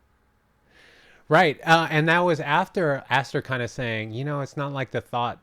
First of all, she was mad that they played this whole game on her, right? Yeah. Rightfully so. She was deceived. Right. Yeah. That she was deceived, and rightfully so. And she was, in this moment, just kind of, I found the reaction real, like, it's not like the thought didn't cross my mind. It's just, if I was different, if this was a different, different time and a place, who knows? Yeah. Right. She was kind of like, I just need time to grow as a person. Right. And so yeah. they have a cordial separation. Ellie gets on her bike to leave, and then you hear like the bike being tossed, and then you see Ellie run up, and it was like, I'll see you in 2 years, this confident chick, just, and then blah, right? So that was a nice moment too. Yeah. It wasn't exactly like what would have been cliched is that like two of them, like they Paul and her would have still been friends, and then like Esther and her would have like went off and had a relationship or something along those lines or whatever. Yes, exactly. But to get an honest, someone who hasn't had a relationship like that before, that might be a realistic observation, right? It's like the thought crossed my mind. It's just, we're in different place right now. You're going off to college. Yeah, and Esther says she's gonna go to art school. Yeah, and she was working on her portfolio during all this time. Right. So she gave up art, we learned in the beginning. So for her to go in a circle and come back to that was awesome. And then our Paul, what's our last we see of Paul? Well, we have this great scene with Paul and Ellie's dad, where Paul goes to the house to deliver some meat to her dad, and he asked Paul if he and Ellie had broken up. Paul's like, oh, well, we were never together. And they have this like very like really touching conversation about Ellie, and like, because her dad was like, oh, well, she seems sad, and Paul was like, oh, but you don't really see her, I think. And then her dad tells him a story in Mandarin about after Ellie's mom died and how Ellie became an adult and during that mature. time. Yeah. And yeah. Did you understand the Mandarin? Do you understand? Like, You just read they spoke pretty basic Mandarin, so I caught quite a bit of it actually. But when he told the story, I would have been lost. okay.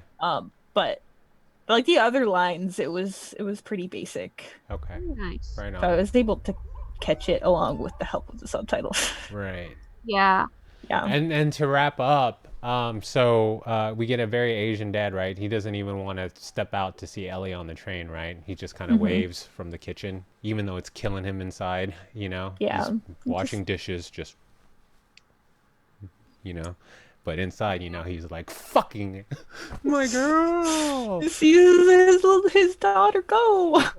So they like symmetry in this film, as do I. And so what callback do we have as our, like, one of our last scenes is... Yeah, so yeah, Paul sees Ellie off, and Ellie gets on the train, and Paul runs after her as the train is leaving. Yeah. It was And Just they've full made up, sprint. and they're You friends know? again.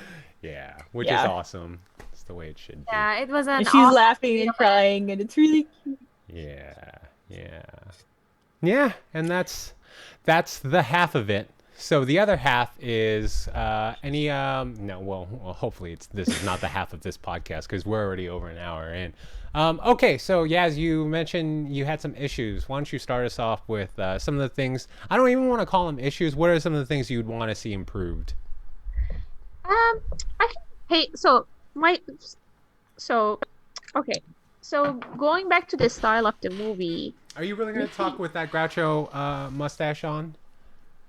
no, it Not was like it. it was for the climax only. So it goes. Yeah, because if we clip this out, this might be a weird, unexplained... Why you have a mustache? Okay. Okay. So I have to say, regarding to the style of the film, it seems like that they try to kind of like divided the movie into like chapters, and we see like different quotes about love or relationship in the very beginning that is like by famous people, and more towards the end we see quotes from Ellie Chu, which was one of my favorite things. But basically these quotes, so it was a black screen, quotes written, they were acting as like the divider between the chapters, or if we can call them chapters, of this movie. So in the beginning I didn't have any problem, but more towards the 1/3 of the movie there was like a little bit of drop in the speed or pacing of the movie, so it didn't flow that well for me. And I I don't get it. Can you explain more? Because you were talking about titles and then you went into pacing. What are those chapter Oh, breaks? yeah. So basically, okay, what I try to say is that the titles and the chapters, I mean, the lengths of the chapters were different. So the portions of the chapter, I mean, the chapters, basically the lengths of the chapters was, Were they really chapters though? they tried to like basically show, but I'm not sure if they are like clear chapters, but they were like having a theme.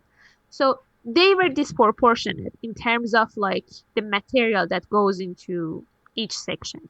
Does it? So So let me ask you this: does it need to be proportional? Does each section need to doesn't be need, but in the even very with each other, beginning, or should so- a scene okay, I will tell you just now do its why job? I feel like that it is a little bit of disadvantage, because in the beginning of the movie we used to see more of these like quotes, but more towards the mid piece it was like a lengthy, let's call it a lengthy chapter. But more towards the end, when I started seeing the titles again, I was like that, oh, that was a thing, it was kind of like didn't work out well, well for me, because it wasn't cons- consistent, or the Hmm. consistency of it was like in a way that I kind of forgot that it was a thing in the beginning, and then they reintroduced it more towards the end. Okay. So it was a distraction Okay. for you. Yeah, it was a distraction, but I still enjoyed little details that they put into it, because in the beginning, as I said, they started with like quotes from different people, but more towards the end it was quotes by Ellie Chu, Yeah. which is also a metaphor for Ellie now finding her own voice, and now she Mm-hmm. Which understands. Esther like helped her along with, right, with that scene in the pool where they were looking up, and Yeah, she was like, "Oh, who said that?" Esther asked, and Ellie responded, "I don't know." Well, then you said it, Ellie, sort of thing, right? So yeah, yes, yeah, I agree with that. I mean, so I get it. It distracted you. I gotta be honest, it didn't distract me at all. I didn't feel there was a pacing issue, and I didn't feel like these were chapters or segments like other movies who, have, straight Mhm. up chapters or segments. Any other things that you wanted to see improved that hit you the wrong Well, way? so there were like scenes that again I have again a list of the scenes that it was like kind of like um not clear for me Mm-hmm. that much. But Go for it. we talked about most of them. The only the only scene that I want to mention is that the part basically two parts. One part is that we see Aster is coming to Paul's house, entering Paul's house to drop off a painting for him. And there was not enough setting prior to that because we know that these two kids, Paul and Aster, were struggling to form a connection. And now all of a sudden, Aster showing up at Paul's place and Well, like, they held hands and kissed, right? At that point.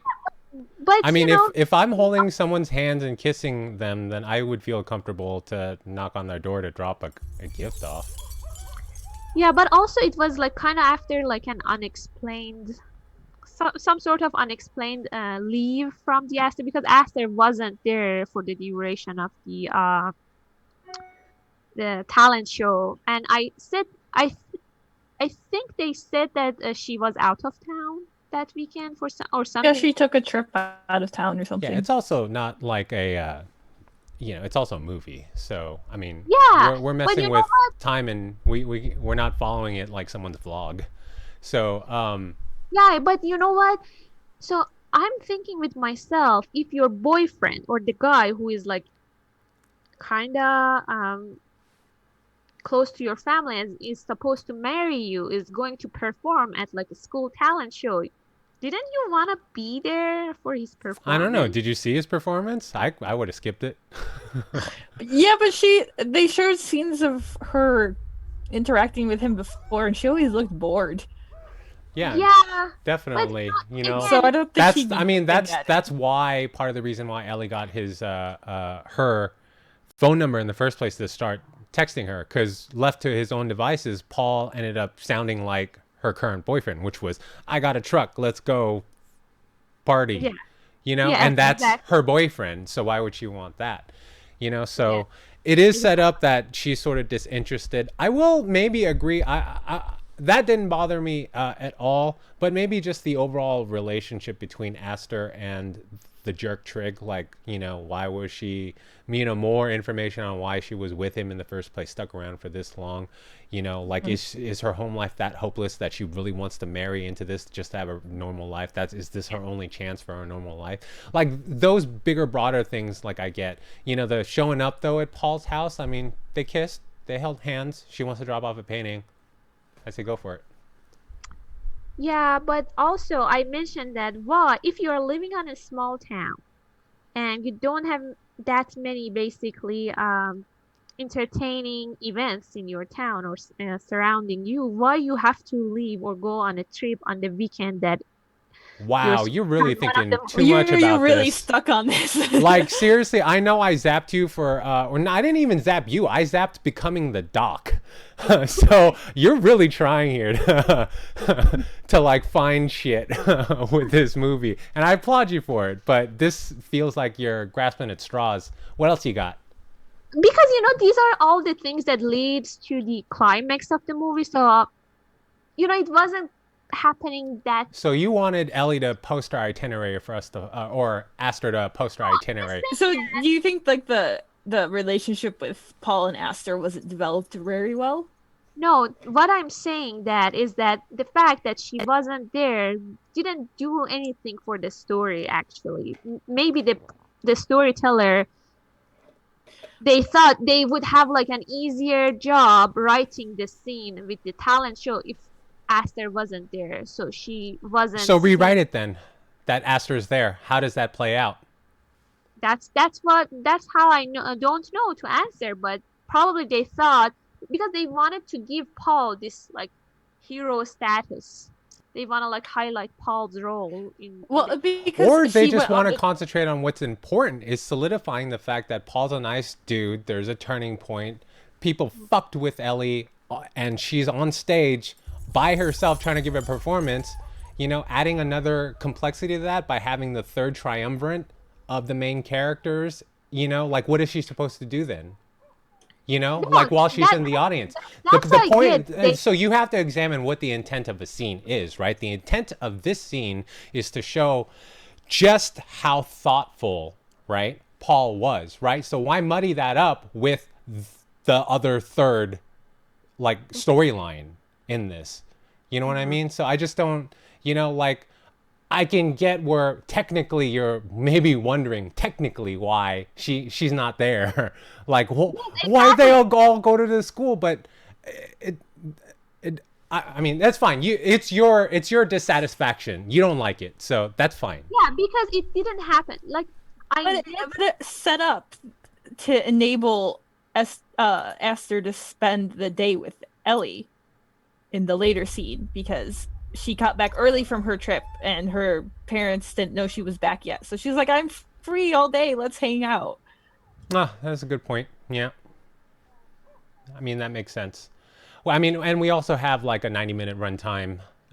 So this is not going to be a 5-hour epic where we can get every single like detail. And you once again have to go back to the intent of these scenes. So not, yeah, I mean, I understand the intent, which is like highlighting, basically helping the story. But I'm saying that the excuse they gave asked her to leave, it's not working well. It's just like that you are missing the important event of your senior high school. is that important? I have not been to a single high school talent show. And you know what? The other thing that I wrote is that why Ellie, as a singer with this beautiful voice, didn't want to be part of that. Because she's Ellie. She wouldn't even take off her shirt in the pool. No. I said Aster. Sorry, did I say? So we see in the beginning, Aster has this beautiful voice. Why isn't she on the talent? I don't know. Who cares? I mean, seriously, that's not the story. No, but I'm just saying that these are all the reasons. You really have picked apart this whole talent show thing. Why isn't Esther there? Why isn't she performing? Like, who cares? I'm so sorry, Yaz. It's just I understand that you're dissatisfied. My point is like we know what the main directive or purpose or intent of the story is, and I don't think any of that like gets in the way of. But I'm saying that it's not happening naturally. They forced it. They took her out of the story. I disagree. No, totally fair. I respect you for it. Totally, 100%, 1000% disagree though. I don't think that's the case. But anyways, go ahead. Yeah, they took her out of that part of the story while she has every reason to be for that talent, to be present for that fucking damn talent What, show. to see her shitty ass fucking boyfriend perform? To have the pressure to get up on stage in front of hundreds of people to sing? Maybe it's not her prerogative to do that. If you want to assume all these things, can you not assume that maybe that's going through her mind too? If you can assume that she should be there because, her boyfriend's there, she has a great voice, then can you also assume that, well, maybe she dropped out of art school for a reason, maybe she doesn't want to share her voice with all these people, and maybe her boyfriend's shitty anyway, so she took any excuse to get out of town for a few days.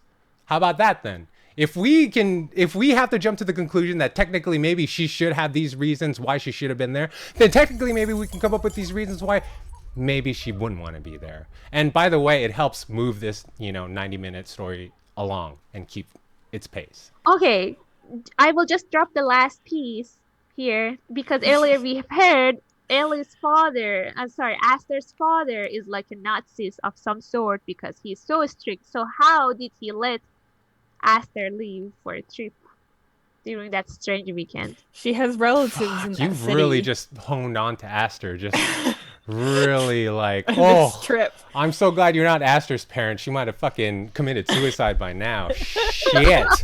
Watching her every fucking move and questioning her every intention and shit. Later, she said she went on a trip to Sacramento and she was born in Sacramento, so she probably has relatives there. She probably went to do something with the relatives. Yeah, in the final week of high school. You know what this Oh sounds my like to God. me? It's like, you know, I watched Avengers Endgame and it's just like Tony Stark is so smart. Like, why couldn't he just come up with like some autopilot Iron Man so when he snaps his finger, there's no one in there? And so that way he gets to live and be with his daughter. Like, why didn't he think of that? Like, Actually, I I mean, have a list for Avengers as I well, mean, seriously, but we're. it's for another time. But it's for Can we not talk about the trope anymore? Okay, so you know what? I have like similar items on my list, but I'm not going to read those because I see your reactions is not positive. To me, No, no, pinpointing no. I mean, look, like I feel bad because I feel like I'm disrespecting your opinion, and you're entitled to have your own opinion. That's true. I was That's- just so surprised because I just don't get it. But you know, I'll rewatch this podcast. I'll, you know, maybe rewatch the movie and try and get it. I hope you understand right now. It's so surprising to me that these are issues for you that I'm just just saying this surprised and story-wise. don't agree. No, you know what? I'm just saying that looking at this whole story, it was one part for me that was like a little bit forced because they wanted to give more time to Paul and Ellie to shine, and basically they took um Aster out of the show without having the proper reason. And I told you why I mean, I get think that, right? it Because doesn't like have proper reason. I get that, but also it's like logistically, like working with your constraints in making a movie, right? Just like Yeah. within that time, you know, just like we talked about in previous podcasts about the amount of characters and giving time for these characters to develop, you know, it's like it's one of those things, right? Because I was a little bit worried, like I don't have enough reasons to understand why two people love this girl, right? Eventually, it's revealed, but the part of the reason why it, you know, it's structured the way it's structured is because you have limited time to develop these characters, and who are the most important characters in this regard? It is Paul and it is Ellie. You know what I mean? So to me, like a technical detail like that, it's easy for me to overlook.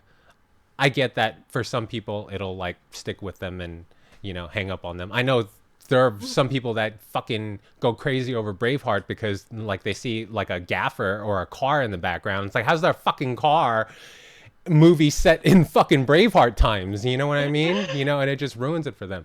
I'm not that way, you know, so these technical things, you know, it's just, did you get the major story part right? Do you have any other glaring issues that you guys want to talk about that you think could have improved the overall movie?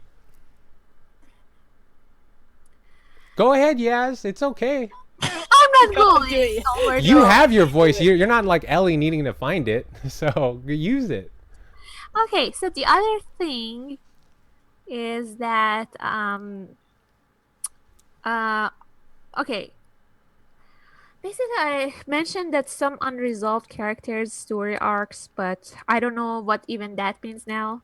Oh, you wrote it. Unresolved character arcs. Like, I don't know who I might be referring to, but I assume that I haven't seen what happened to, like, for example, Like Trig had no arc. I mean, he's someone you can complain yeah. about. But also the other thing that I mentioned, that earlier in the movie, I mean, I wrote down earlier in the movie we saw that Ellie was sending some application in the for Paul. I think or it is at least how I like Oh, for the taco sausage? Oh, you wanted to see him like open up a taco sausage shop or something? Like I what just happened wanna, with those letters?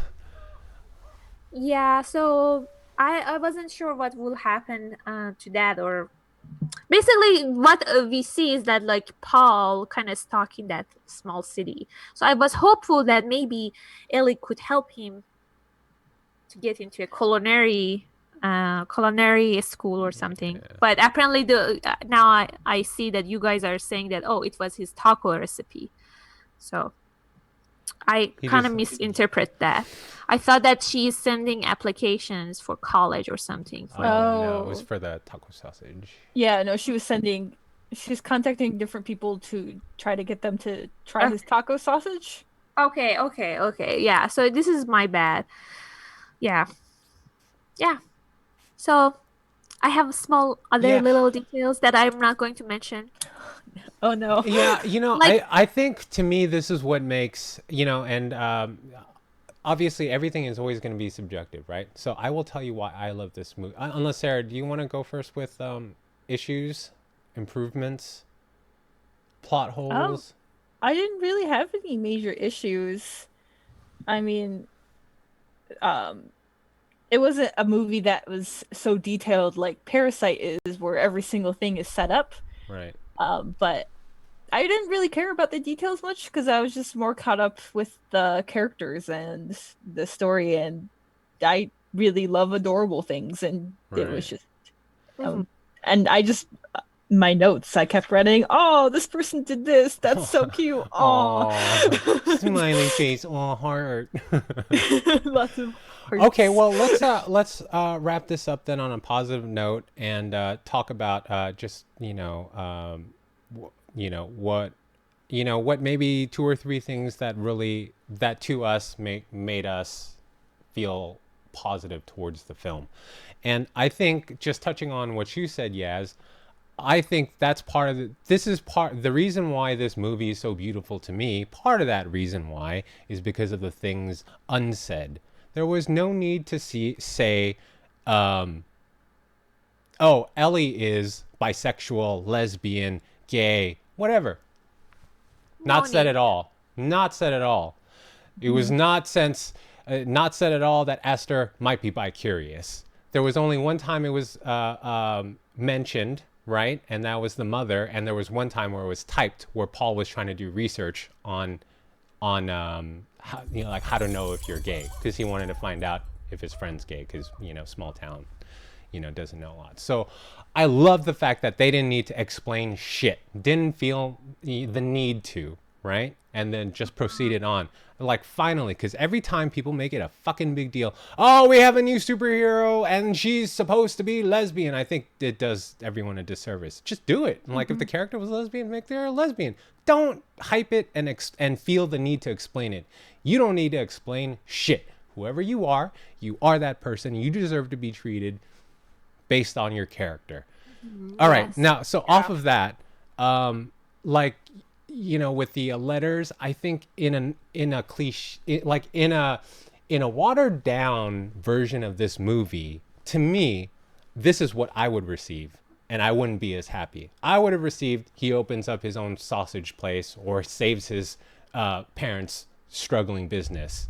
Um, Ellie and Esther hook up, or maybe Ellie turns around and starts thinking, "Oh, hey, maybe I can be in a relationship with Paul." Like these unresolved things play out more similarly to what I have experienced in real life, and I appreciated it for it. So that's Mhm. what resonates with me, aside Yeah. from what we've Yeah. been talking about all along, which is I just fell in love with Ellie and Paul. Those two characters and their relationship was just super charming. And I wish I Mhm. had my Ellie or my Paul, I guess. I don't know. I Doesn't want matter. my Paul. You want your Paul? Yeah, because he can cook. Ah, yeah, that's true. So I might have to choose Paul then too. Yeah. You can have all the sausage you want. All right, we know who Yaz is choosing. Sarah, Paul or Ellie? Who's your friend? You like Asians, but Paul makes sausages. I would pick Ellie. Yeah, the Asian wins. All No, right, because Yaz. Unsurprisingly. okay, so the thing is that with like who I wanna choose as my friend, I kind of see myself as Ellie in this film. I don't know why, but I felt closer to any I felt closer to her than any other Like, character. what is it about Ellie that remind or that you see similarities with?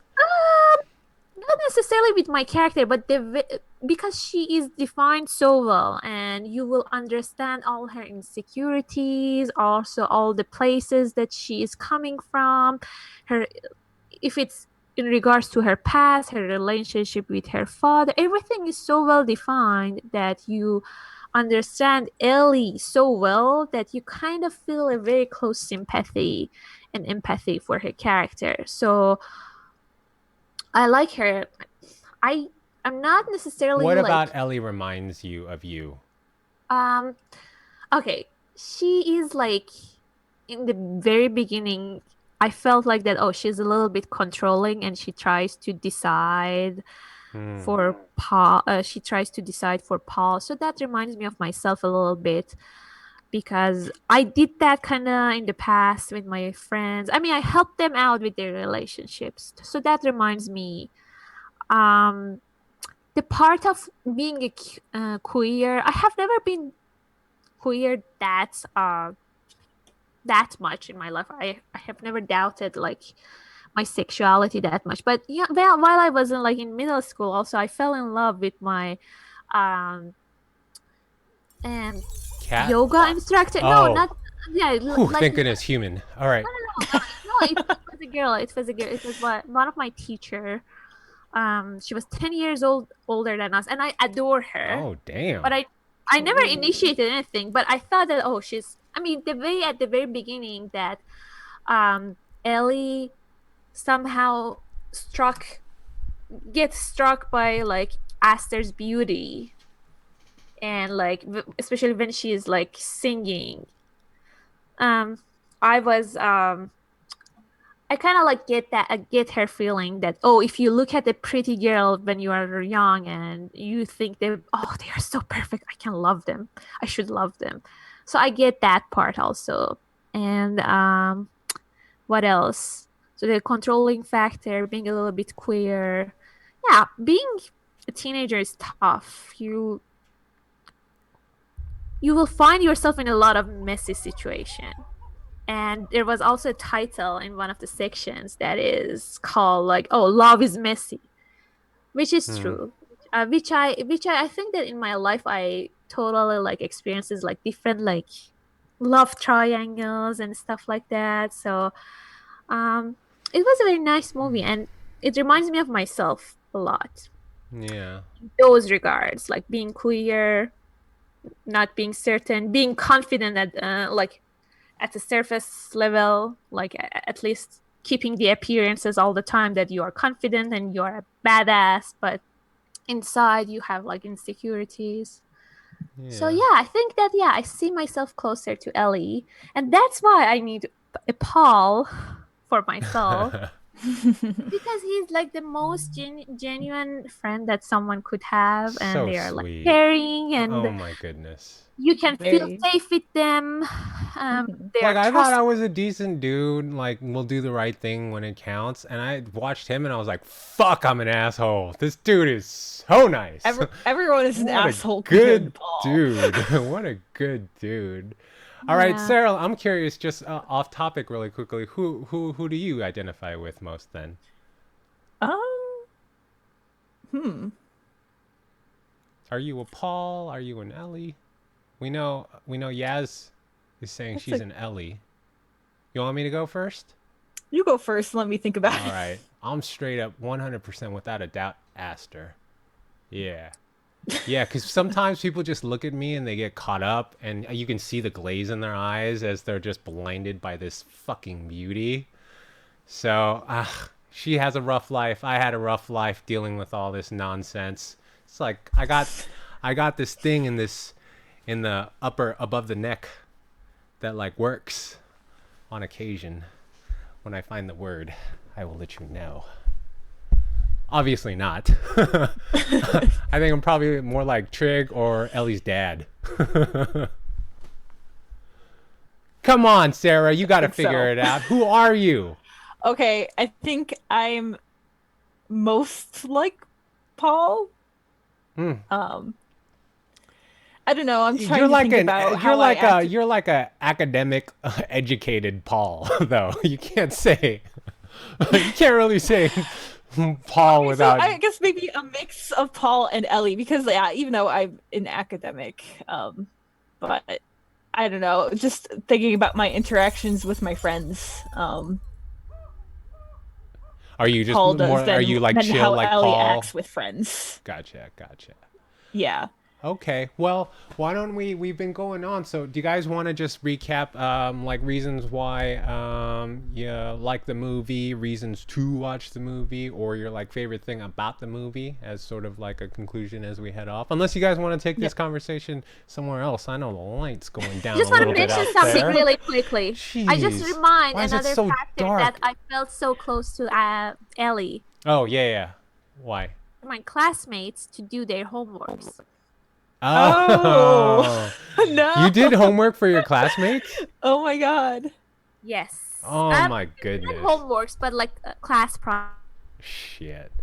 Oh, I I wasn't in high school. I was in when I started college, I was charging my like classmates or like lower class people to do their projects. oh wow. Model. Jeez. Oh Good. my goodness. Yeah, it for this is how I get a lot of face masks, makeups. Oh, that's your So you secret. were you were living the Cause life. Yaz always fucking texts us shit that she's gotten for free. She'll like text us pictures of Fitbits. Hey, just got this for free. Like now we know Well, why. you always get so much free You stuff. had an investment early on. I did Yeah. too. Unfortunately for the people that fucking paid me to do their homework, they never got A's. They just thought I was smart because I was Asian and wore glasses. I fucking submitted B papers to them. Well, apparently I was just the goody two shoes. Oh yeah, yeah. You No, didn't dude, I study would very hard. leave. I would leave classes sometimes looking like I was sleeved out in tattoos because I would fucking write like answers to tests and shit. And then during lunch break, Oh my I would god. just be like, "Go ahead, guys. I got the answers." I do remember though teachers yelling at me for falling asleep because I always used to fall asleep in class. And I would get mad because I usually sat next to Jin and she was sleeping too. But they Oh never my yelled at her. goodness. They just yelled at me. Oh And man. she was like, they probably don't want to be racist. So they're not yelling at me. Imagine that could be a racist thing if you point only to an Asian person and like accuse them of being asleep. Like, your eyes are closed, you're asleep. Yes, yeah, you, And she's like, no, this is just I my know. eyes. Every time I'm pulled over, fucking cops always think I'm high. No, I just look like this. I did want to give I did have something to say about general impression of the film. Oh yeah, let's wrap it up. All right, so what is it? Yeah. So what I really loved about this film is that the characters, especially like Paul and Ellie, were kind of exploring the like where's the line between romantic love, and Oh, I'm sorry. I didn't get that in my earpiece. What's the difference between something and something? where's the line? What's the difference between friendship and romantic love? Oh, Like, do you want what the is one answer? compared to the other? Oh, I'm sorry. Did you want the answer? Um, no, Or did you I was have? just saying that I like how, especially through the characters of Paul and Ellie. Okay, gotcha. Yeah, yeah. Sorry if I cut out or anything. Um, yeah, and I also one of my favorite things is also rules and how like you don't need to label a person a certain way. It's better just to like show that this is who this person is. I'm not. I really hate labels, and it's better to show the person as a whole person and not reduce them down to one thing and focus on it. Yeah, and just yeah. focus on like similarities, really, because when you label things, I mean, a byproduct of that is, under the wrong ears, right? That can actually just separate, highlight differences, and then further divide. So, Yeah, I think the 'cause I more know we can, labels can be really like people can find there can also be very constraining. yeah, yes, because it also, let's say if you carry a label on your forehead, it will even you think that, oh, because I'm carrying this label and other people identify me as such, now I have to act in a certain way or I'm obligated to do certain stuff.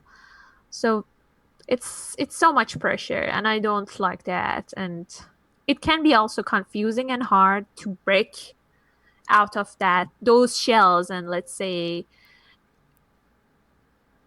certain labels that are like imposed on you. So Yeah, definitely. And it obviously, like, you know, further pushes, you know, tribalism, right? I mean, Mhm. if you know all your neighbors are all like red people, right? Then you're gonna not want to be disliked, you know, in a way. So that's also like another byproduct is sometimes by enforcing and highlighting labels, you are pushing people into a corner Hmm. sometimes. But anyways, Yeah. very good points. Very interesting topic. I agree 100% with both of you. Yaz, do you want me to go on the recap or do you want to go? I just want to mention something about also the of the narrations and quotes were like, and they played really out well with the imagery that we were seeing. Like the, for example, we talk about the scene with the painting on the wall, and also previous like exchange of words on different scenes.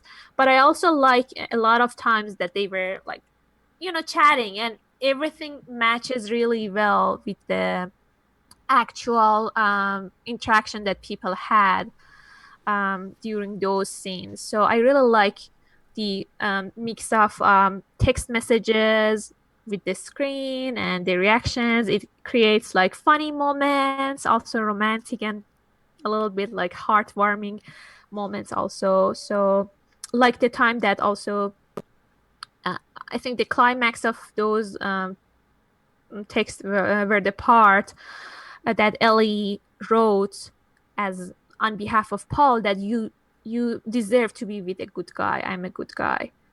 So that was one of my favorite moments. And yeah, I just want to give credit to the script writer, and especially the people, the exchange of like letters and everything that basically Ellie narrated. It was beautiful. It was beautiful. So that was my recap. Nice. Nice. Yeah, I think you both know that I really liked I loved this movie and you know it okay, it's touching, it's heartfelt, and it's unexpected. Um, Hmm. Yeah. now the those are the three words that come to mind thinking about it. But ultimately, it touched my heart, and I think I think that's a rare thing for films to do, and it's all subjective. Some films will touch other people's hearts differently than your own, and it just really resonated with me. And whatever concoction they did, the elements of choosing the right actors, the brilliant performances, the script writing, Hmm.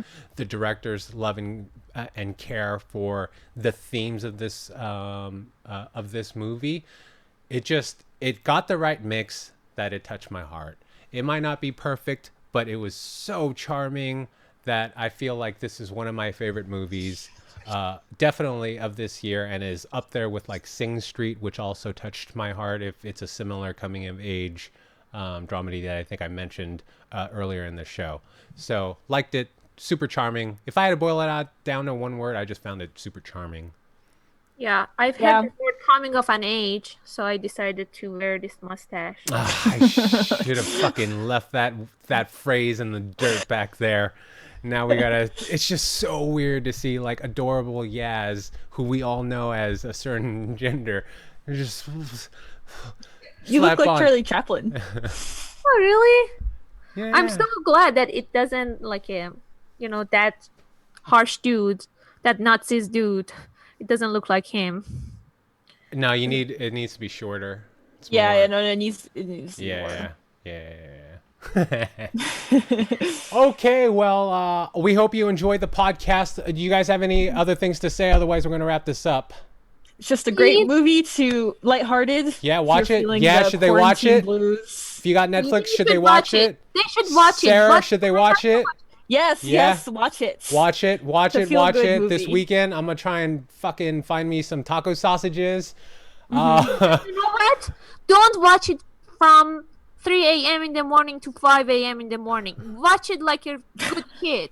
Watch it like Watch it in a reasonable time, at a reasonable time, and have some. You know good what? People would so take you seriously if you didn't have that.